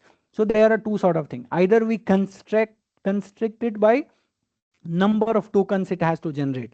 If you guys remember in the first workshop, if it is opened, I hope. Okay, it is not opened. So let me go. In the first workshop, we had seen for the text-based generation of the GPT-2 that we had restriction at how many characters we want to generate. I think this session will go too long. In GPT-2, we had given the number of characters it needs to generate. Let me show you. Max new tokens. Right. So after this much token, it used to automatically by default by force it used to stop. But here we have not given any sort of token. So done is like it is waiting for has the end of a statement token arrived. End of a statement token is a separate token which tells the model that it does not have to generate after it. So like here, the model got told that after this particular icon, it does not have to generate and stop the generation. So done is false means it will generate the another token. It generated a space H. Done false, no. It will generate again HMM. Done false means it has no, done is false, so it will keep on generating. See, they probably want a basic definition without technical J. See, J space J is a one token. J arg. So we always think in terms of word. Like I'm always speaking in terms of word, jargon, one word. But LLM model is not thinking like that. It is thinking in terms of tokens. And what are tokens? Separation. Space J arg on full stop. Since they said new line, simple terms, comma, I should avoid complex. What is this happening? This is happening the thinking part. The same thinking part which you can see here. Okay, the user wants me to explain here. Let me start by understanding what they need. They said simple term, I should avoid technical jargon. Similar sort of things, right? They probably want done basic definition stuff technical. And once done thinking, means it will be coming a lot late, although it says that done thinking. Let me search. And at the end, what will happen? So now I think it may be best ways to Yes. Ah, waste is to say, okay, where AI also somewhere it would have sent done thinking. So I need to make sure, okay, here till think, makes a little of the thing of the concise explanation, perhaps with AI like a smart tool that can make computers do. Okay, from here let's start with AI stuff like that. I think still it is in the answering questions, stuff like that. Actively I can, but it's still in the thinking part. Somewhere it would have stopped thinking and then the generation would have, okay, here the thinking had stopped. See, the same generation, the same token which we had seen initially where thinking had started, now comes our answer which the LLM has given. AI is like a smart tool that helps computer learn from data and to do tasks better than humans, full humans, and what of the better than humans, full stop. For example, comma, it can recognize faces, comma, suggest movies, comma, or help write stories, comma, think of a super in assistant. Okay, okay. So see, interesting thing is super dash and assistant has been broken into two tokens. So super and that gets smarter with more information, and there is a space at each particular before each particular information, then it has given us the same emoji which it had given here. See, here also it had given. So now we can see how the real time streaming is happening, that each particular token response is getting shown to us in front end. And what is this? Once the last response got generated, what was last response? Basically this was the last response, nothing, or end of a statement. Done true is coming, means done true. Why it stopped? Done reason stop means its purpose ended, means it went to end of a statement. Now what is this context? Context will be up to somewhere place, yeah, here. What is this context? So basically whatever you have seen the text now, the every particular integer is just text.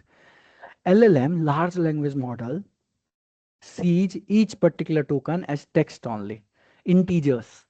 This might be some integer. So we are talking about 6. So 6 might be thinking or a start of the thinking. Similarly, 6 is also here. 7 is also here. So 6. Now I don't know which particular we will have to apply a lot of mind that which particular token is. I think this might be 6. This much. Okay, this is one token altogether. So if we would be able to find the same, let's say comma, a full stop is here. So full stop might be one token, and that's why you will see integer getting repeated. So it's kind of a once embedding getting generated, embedding getting converted into integers, then integer getting fed to the LLM, LLM generates this token, and this is what giving means from embedding model, same embedding model, it gets converted back into the text and you get the output. Okay. Now these are other hyperparameters like how much total duration it took for LLM to take in the input context, how much total duration it took to generate, how many prompt eval count, prompt eval duration, blah, blah, blah, other sort of evaluation duration and other sort of hyperparameters. This was heavy to explain. Now I'm tired. Let's let's take break for a few seconds and stuff because we have too much stuff to cover today. I don't think we will be able to cover it local LLMs so fast. Any questions with anything till now to anyone who is present here? Anyone would like to ask? Yeah, someone has. No. Anyone has been able to just download the Ollama and try to run the model? Tanay or Jay, I will say if you have downloaded and installed the model, just download, pull the LMF, that particular model. It will be great for like to see or to run. I will share also the code. One more code is remaining, that is local. The collab I have shared will be able to run in the collab. Is there anyone still following or everyone had slept? Kind of. Can anyone give me feedback or anything?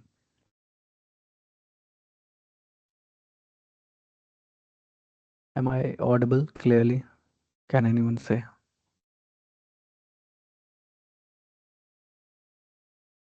Getcha. It means I'm audible at least. Hmm. So what we saw is that we saw via API of Ollama how to generate text. And there are just like API generate is the post method. We have other sort of Ollama APIs which we can use go through the. So you can open the docs of the Ollama API reference. Okay, on the website there was a docs section. See, and in the docs section there will be API reference, and you can understand like base URL API and stuff. Example request. Just now we have done this only. Instead of Gemma 3, we have used LMF3. And for Python, we have, okay, this might open the GitHub. We are not interested in this. So streaming, how to do enable, see, I was just teaching you guys this one, like create API endpoint streaming by default, API generate, blah, blah, blah, blah, blah. A lot of things are here. Generate a response, generate a chat message, list models, create a model, copy a model, pull a model. We just saw like we had used pull in the CMD, but officially through post method, how to pull a model like API/pull if we have to download a particular model. Okay, so many things are here. One other things we will show perhaps here, see perhaps here. So there are many sort of local models popular. There are LLM Arena, as I had showed you. I think LLM Play or somewhere I had showed the LLM Arena. Yeah.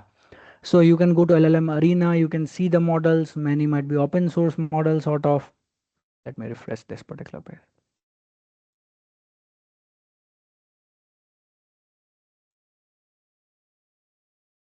See, Arena score it is there, and like Gemini 3, these all are not, these are not open source model, but similarly you will find open source model also listed here. Some of the open source model which might be really good. Let's find like Qwen 3 Max is open source model, but you won't be able to run it because its size will be 640 billion parameter, something like that. So you can run the small models locally. We have seen like Qwen series also has, Qwen 3 has 8 billion parameter models and stuff like that. So model.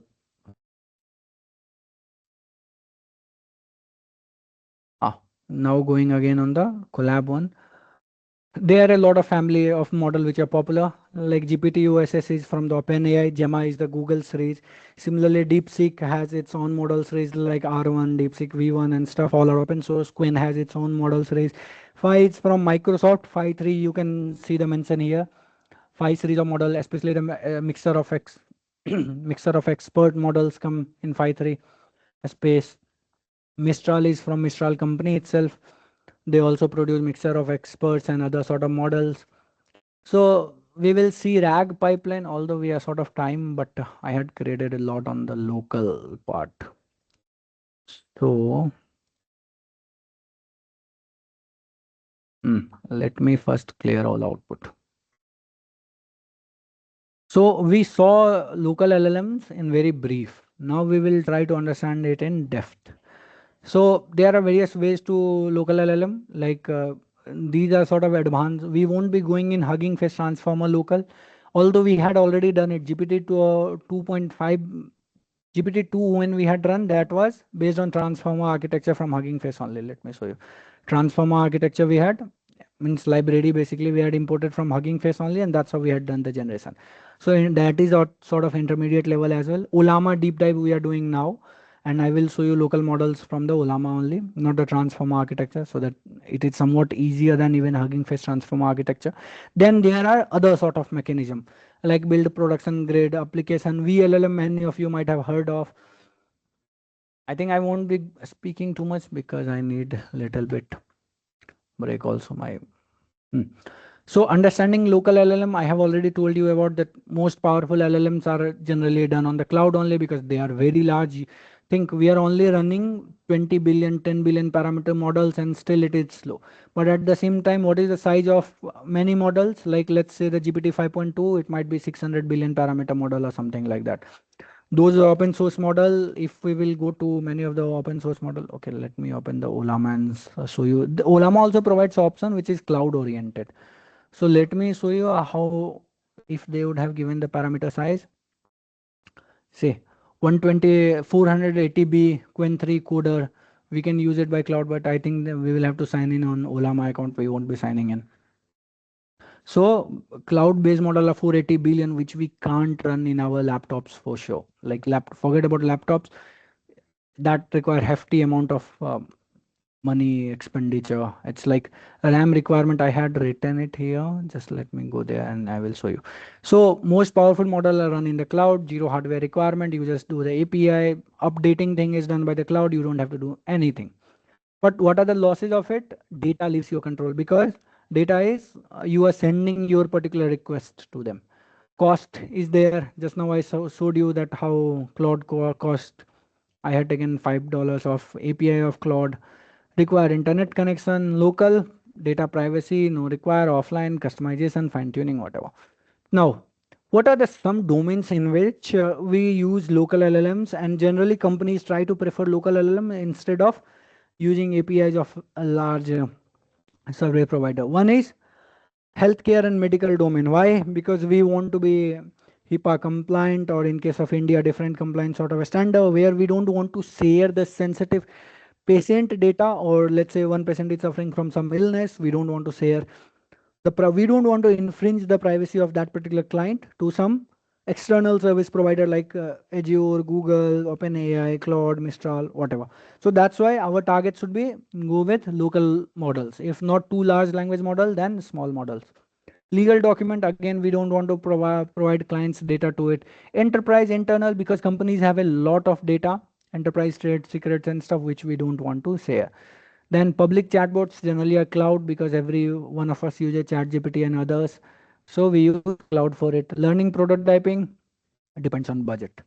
Although just now we saw we could have used for learning also we can use Ollama, ask it questions, do sort of tool call, tell me about yourself, we ask and stuff like that.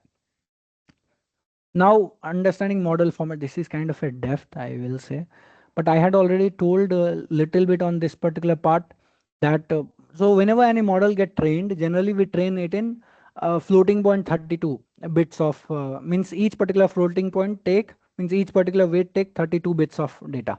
But what we do, we quantize the model or reduce the precision of the model. That leads to reduction in size of weights, and reduction of size of weights means we need less RAM to run that particular model. Like you can see that what are the formats of quantization available there. And let me show you, even Ollama provides quantized model. We will go here. We will open any particular model. Let's say Qwen 3 is there. So you can see the Qwen 3 is the latest generation. It was 3 months ago's model. Tools, thinking tools is like agent task. Tools calling, thinking it means reasoning model. Different sizes. We are as of now using 8 billion parameter model, which is the latest. Latest means this is like a Ollama terminology to pull the latest, means pull a particular size of the model, 8 billion here. But these are original 32 floating points model. What if we want quantized model? We will click view all, and some of the quantized model might be provided by Ollama as well. You see Q80, Q4KM, F floating point 16 bits, quantization 80, quantization 4. So you see same model 0.61 provided in FP16. 8 billion parameter model also they would have provided in different quantization. You see 8 billion parameter Q4KM, Q80, 8 billion parameter 16 floating point. Because by default, by base model, what are they? Base models are 32 floating points on integer. And similarly, I hope so that for LMF thinking also they would have provided quantized model. Let's see. Yeah, they have provided, not, yeah, they have provided too. And we had seen that most efficient is 2-bit, but it leads to a lot of size reduction like 93%, but quality loss also, because weight are the things na, they carry attention weights and stuff, that how much relevant the next token is. So Q2K nobody uses, that's why you also don't see Q2K here at all.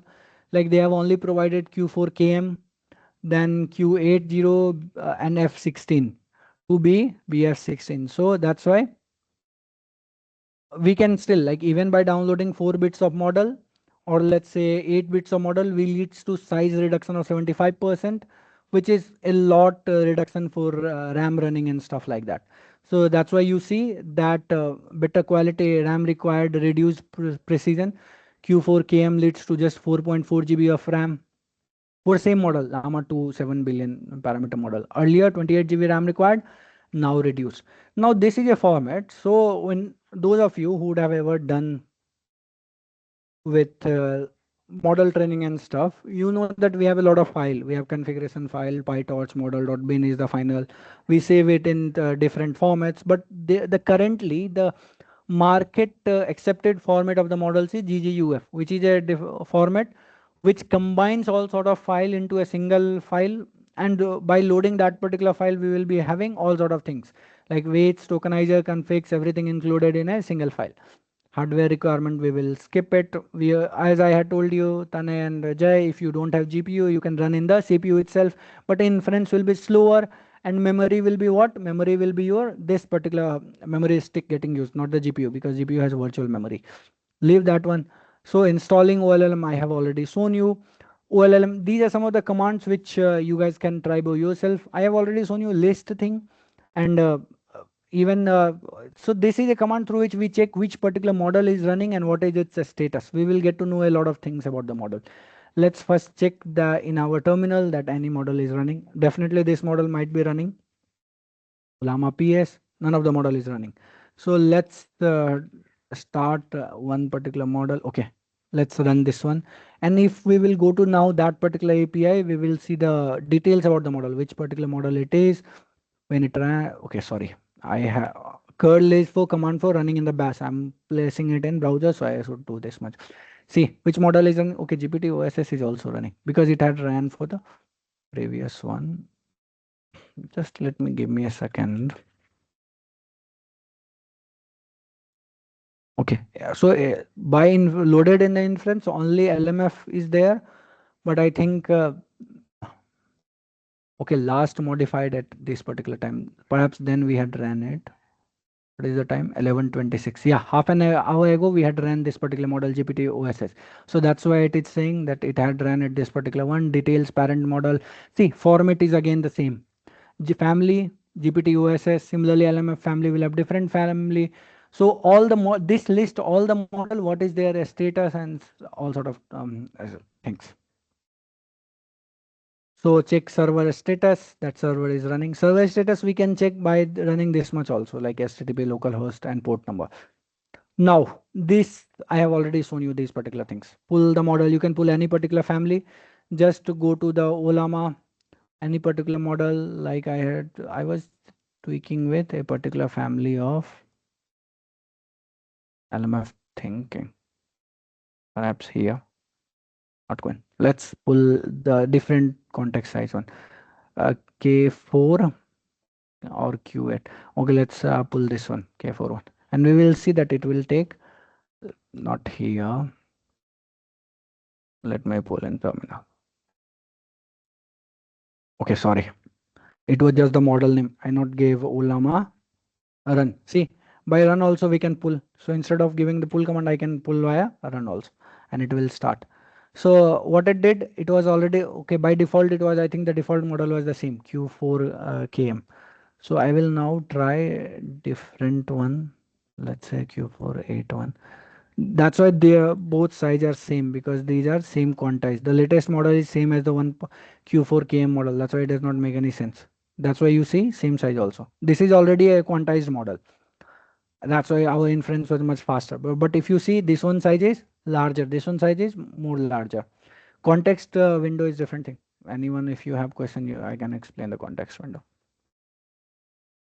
That's how we install the Ollama library, Python library, because we have to run it using the Python. Request is the library, Python library through which we do REST API sort of request. So we can run from Ollama only, or if we want, we can do API request, just like we had done from the curl, HTTP exit, similar sort of library. So let me show you. Requirement already satisfied because I have already ran every particular thing. Now, this is official library, Ollama, as I said. What we will do, we will call the generate method of, this is simplest generate because we won't be doing the thinking. Let me show you that here Queen 8 billion is there. I will replace it with the LMF thinking one. Okay, this is the same one, but still it will work because we already know that all are the same quantized one. its name would not have found. Yeah, I had doubt, that particular doubt. Let's make it up to 1.2 billion only. And it, what happened? I think name here is getting messed up. Let me,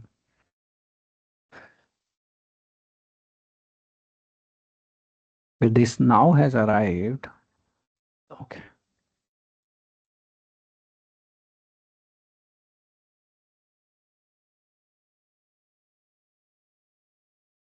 Let me try again.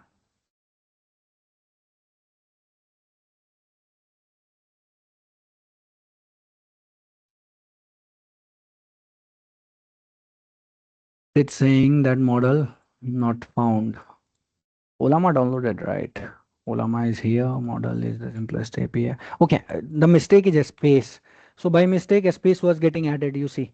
So because this is an integer, it will exactly match it. So a space was giving the error. Now I will run it and it will perfectly work fine. So you see what I asked? Explain machine learning in 3 sentences. And before that, what is the thinking? Because it's a reasoning model, so it thought a lot and then it gave me the output, which is this one. This should be 3 sentences. Let's hope, because this is very small model, so we can't say that how good or bad it is. Let's divide by full stop.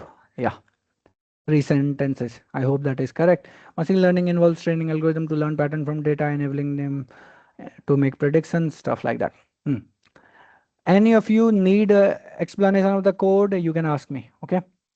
Actually, response has a lot of things when it got generated, size and stuff like that. That's why we are just getting the response key wise output, and that's what giving us this output.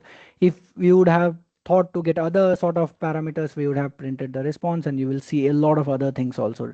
Model is this, created at this, done true, done means ended true, region stop means basic region, duration taken, similar sort of things we had seen in here, right, when we had called the API through that particular one. Let's remove it, this one. And then we now go to the chat based interaction, like history based interaction.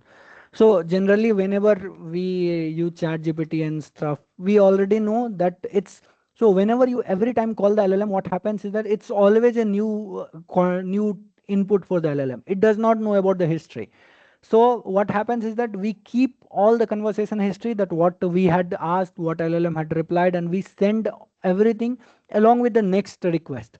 So if I tell it ChatGPT name here, or I had given it a request to create university student, and I ask it here what was the task I had given you, it will be able to generate it. What task I had given you at first, it will be saying that I had given it to generate image. What task I had given you first, because it knows that in the whole flow the first task is this one, the first input is coming, that one, create an image showing a person with a blah blah blah, it already came. So that's how we create chat based interaction, that we keep the conversation history. So as of now I am not taking input, I have already hard coded 2 of the inputs, like first one being this user, what is prompt decorator, where it is going. So and then we call the function with what is Python decorator here, chat.chat. What is the chat? Chat is here we are inferring to the Ollama chat. Ollama chat is a class. So this is like in the production environment, we create functions like that only. We don't create very basic functions and stuff. We create oops based functions where we have class, we have in the constructors, we have initializers and stuff like that. So this is the model we had given. Now let me change. Okay, this time we will use Quen 38 billion only. And let's see what it gives the output. I have ran it. What is the Python decorator? The first one question is, and then the assistant sensor will be coming here, which we will be taking from here. So what is this? Here I have not changed it. It will cause issue. Wait, let me.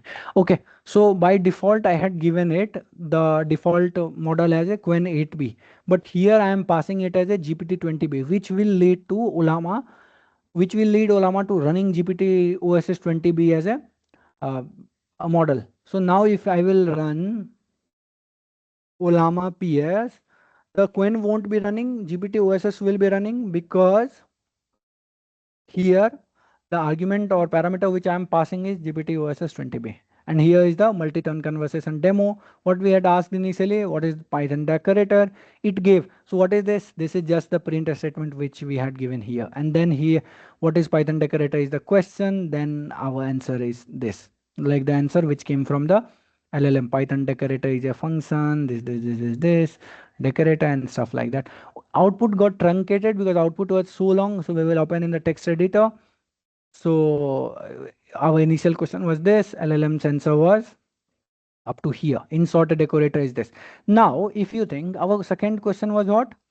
Show me a simple example. Until the LLM knows that previously we had asked about the Python decorator, it won't be able to give us a relevant answer based on the same question. But since our code, this particular one, we are keeping history and stuff like that, it will be giving in the show me example, it is giving the example of a Python decorator. Why? Because we have kept track of the history.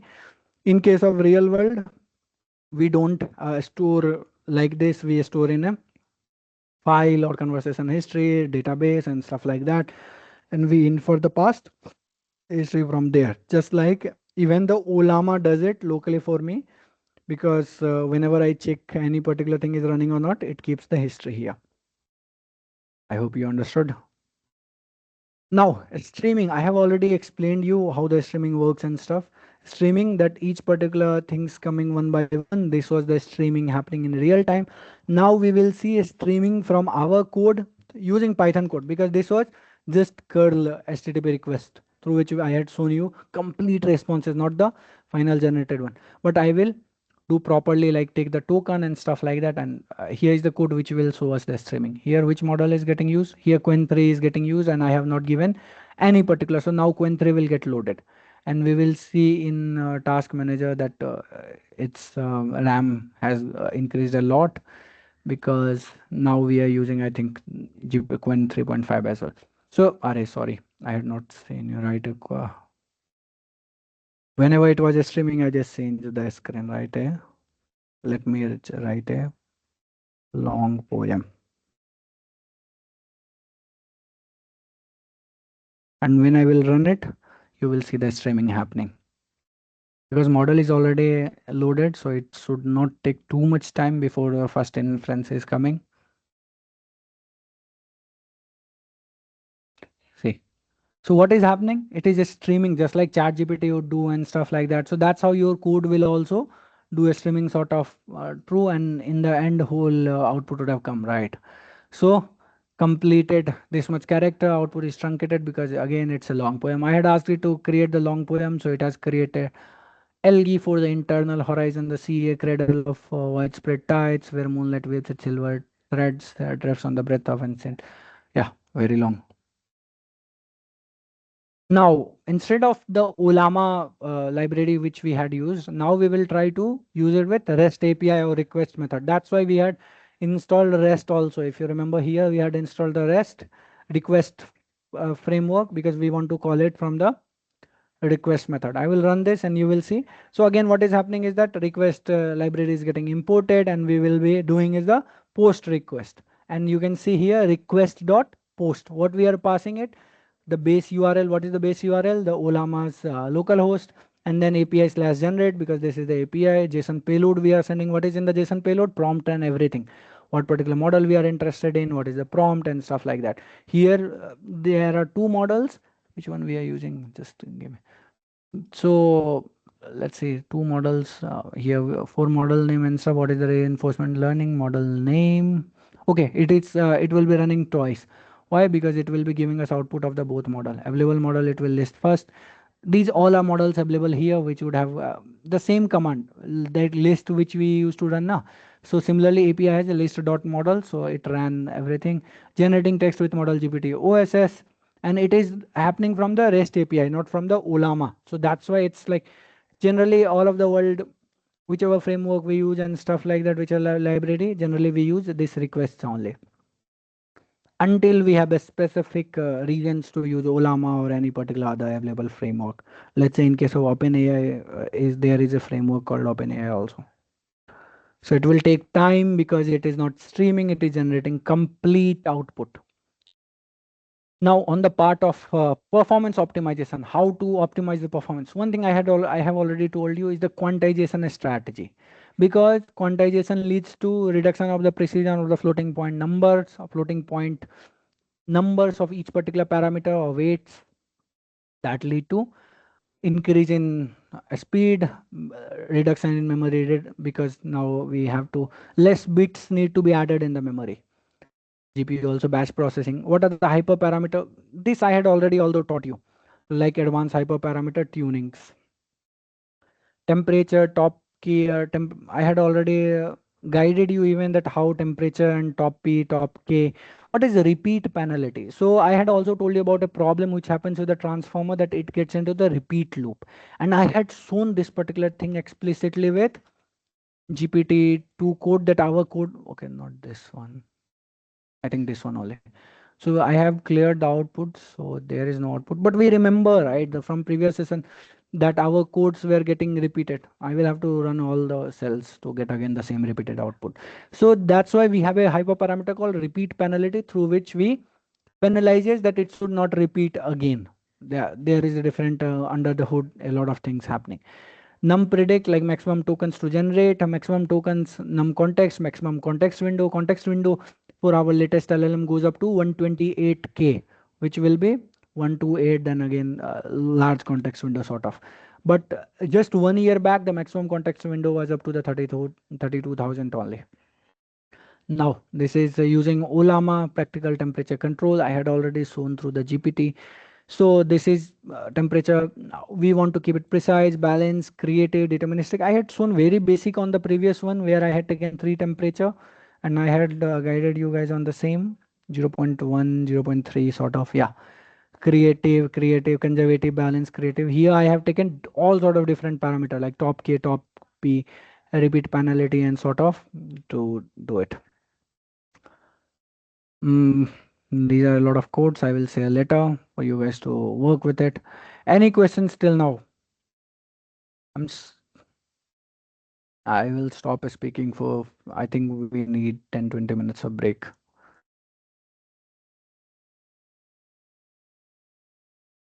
Any doubt anyone has, although I am glad that still 92 attendees are here, over here.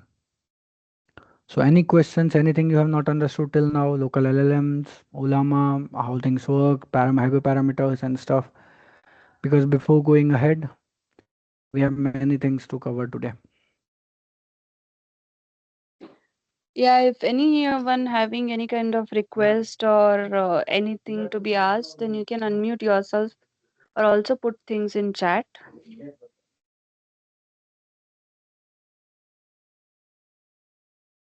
I will share this particular local LLM based code also, so that you guys can run this one. This one is not shared because this one was just for the local one. You guys can understand it, repeat it, and explore it, sort of everything.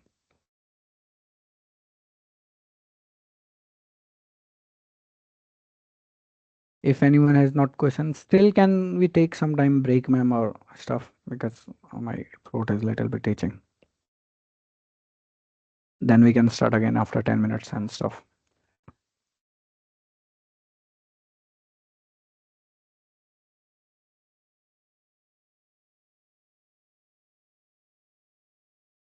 Am I audible, ma'am? Yes, sir. Yes. Yes, Bhaskar, you are audible. So, any students who would like to either raise hand or unmute yourself or put the things in chat, then please let us know.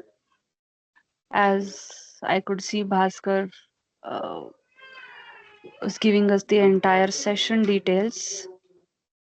So I really thank you, Bhaskar, for this. I know it might take a lot of efforts because you're speaking since almost 2.5 hours. True, ma'am. So I need 10 minutes of break. Till then, I can answer question because it's a monotonous, continuous speaking, right? So just Uh, a little bit water I will take, and that's it.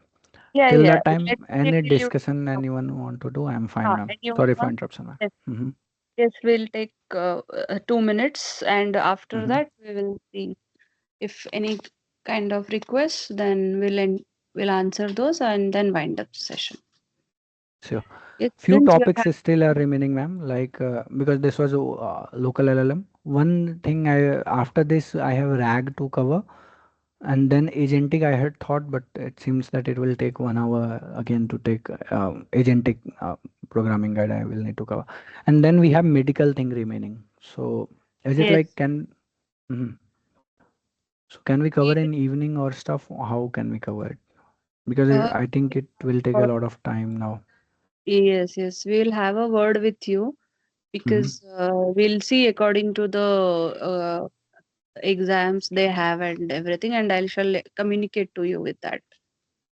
Okay. Yes, and Atl mhm. my suggestion is we'll take the feedback from the students, and Mhm. we'll give some gap also for the next agentic session.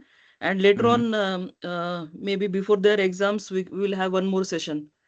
Okay. Okay, That will depending on the work. feedback of the students. So students are requested to please post it in the feedback link is already there. So you please post, and later on we'll have one more session on the agentic AI. Okay. So then I will Yes, try to thank do you. one thing today in remaining time.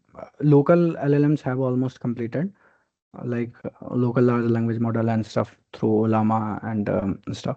RAG, I already have basic code of the RAG. So through the RAG, I will just showcase how we create embeddings and stuff. And then agentic we can keep for later. And the medical one also, uh, it will be better for the later one, ma'am. Because medical has also a lot of things like complete RAG architecture inside it and stuff. Yes, yes, yes. Thank you so much. Okay. Since no one has questions, so let's start from here only. We will try to complete as ASAP. Mm, So we'll mm. hand it over to the host. Who was the host? Manasvi, are you there? Should Or we end it here Rakshita? only, ma'am? Because RAG Yes, Yes, it's ma'am. still there. Okay, yes, okay. We can end it yes, here then. yes. We So can end let it. me So just Rakshita, topics yes. which are remaining, which are to be covered. One thing is we have already seen the code of it. I will share the code and stuff. So in the this one, I have already shown that local LLMs we can understand it the temperature one. Just now when I was in the break, I just ran it, and you guys can see that with temperature top P how the response changes. Like for I had also shown in the case of earlier. There are other examples like how to use optimized parameters of answering factual question with critical and stuff. And then going on the workshop after local LLM, we have RAG. What is RAG pipeline? That we give docs, PDFs or text what we have, vector embeddings get created, and then we do retrieval using algorithms like cosine similarity, exact match, and similar sort of other algorithms. And then we do retrieval based on our query from the document. From the query, we and the context which is retrieved from the document, we add it, and then answer gets generated. So these are the some of the codes of the RAG. Then agent architecture I have basically explained because agent how agents work. Agent I mean to say many of you might know about the agentic frameworks and stuff. Crew AI, ADK, other frameworks are also there. A lot of frameworks are there in the market. LangChain, AutoGen, LangGraph, these are also agentic framework. So we do have local agents which we can run. As you can see the complete code how we can create local agents sort of and create it using Ollama only. That's how we saw that we are not going to any API based. And then we have one thing which is okay. Just let me see where it is. One thing is for medical sector because you guys have a specific okay healthcare, yeah. For medical you guys have a specific sections on how to summarize data of the medicals and stuff. So we have those particular things also healthcare AI applications after agent. So if you see we had completed up to agents here, but then we again go on the local agents to learn. And then we have medical like report summarization we have. And then after report summarization we have synthetic data generation. We do using GenAI also. There are two methods. Without GenAI also we can do report summarization, that also I have shown. And then using GenAI also. Yeah, ma'am. That's what are remaining, like, yeah, synthetic data generation and stuff. Thanks, ma'am. Now forward to you. Yes, Rakshita, you can take it over. Thank you, ma'am. So, thank you, sir, for your valuable insights in this. With this, we will conclude today's session. A few important points are still left, remaining, which we will continue in our next session, as sir mentioned and ma'am mentioned. Thank you everyone for your time and active participation. Thank you so much, everyone. Yes, thank you all. We can end the meeting now. Thank you so much for joining. Thank you all.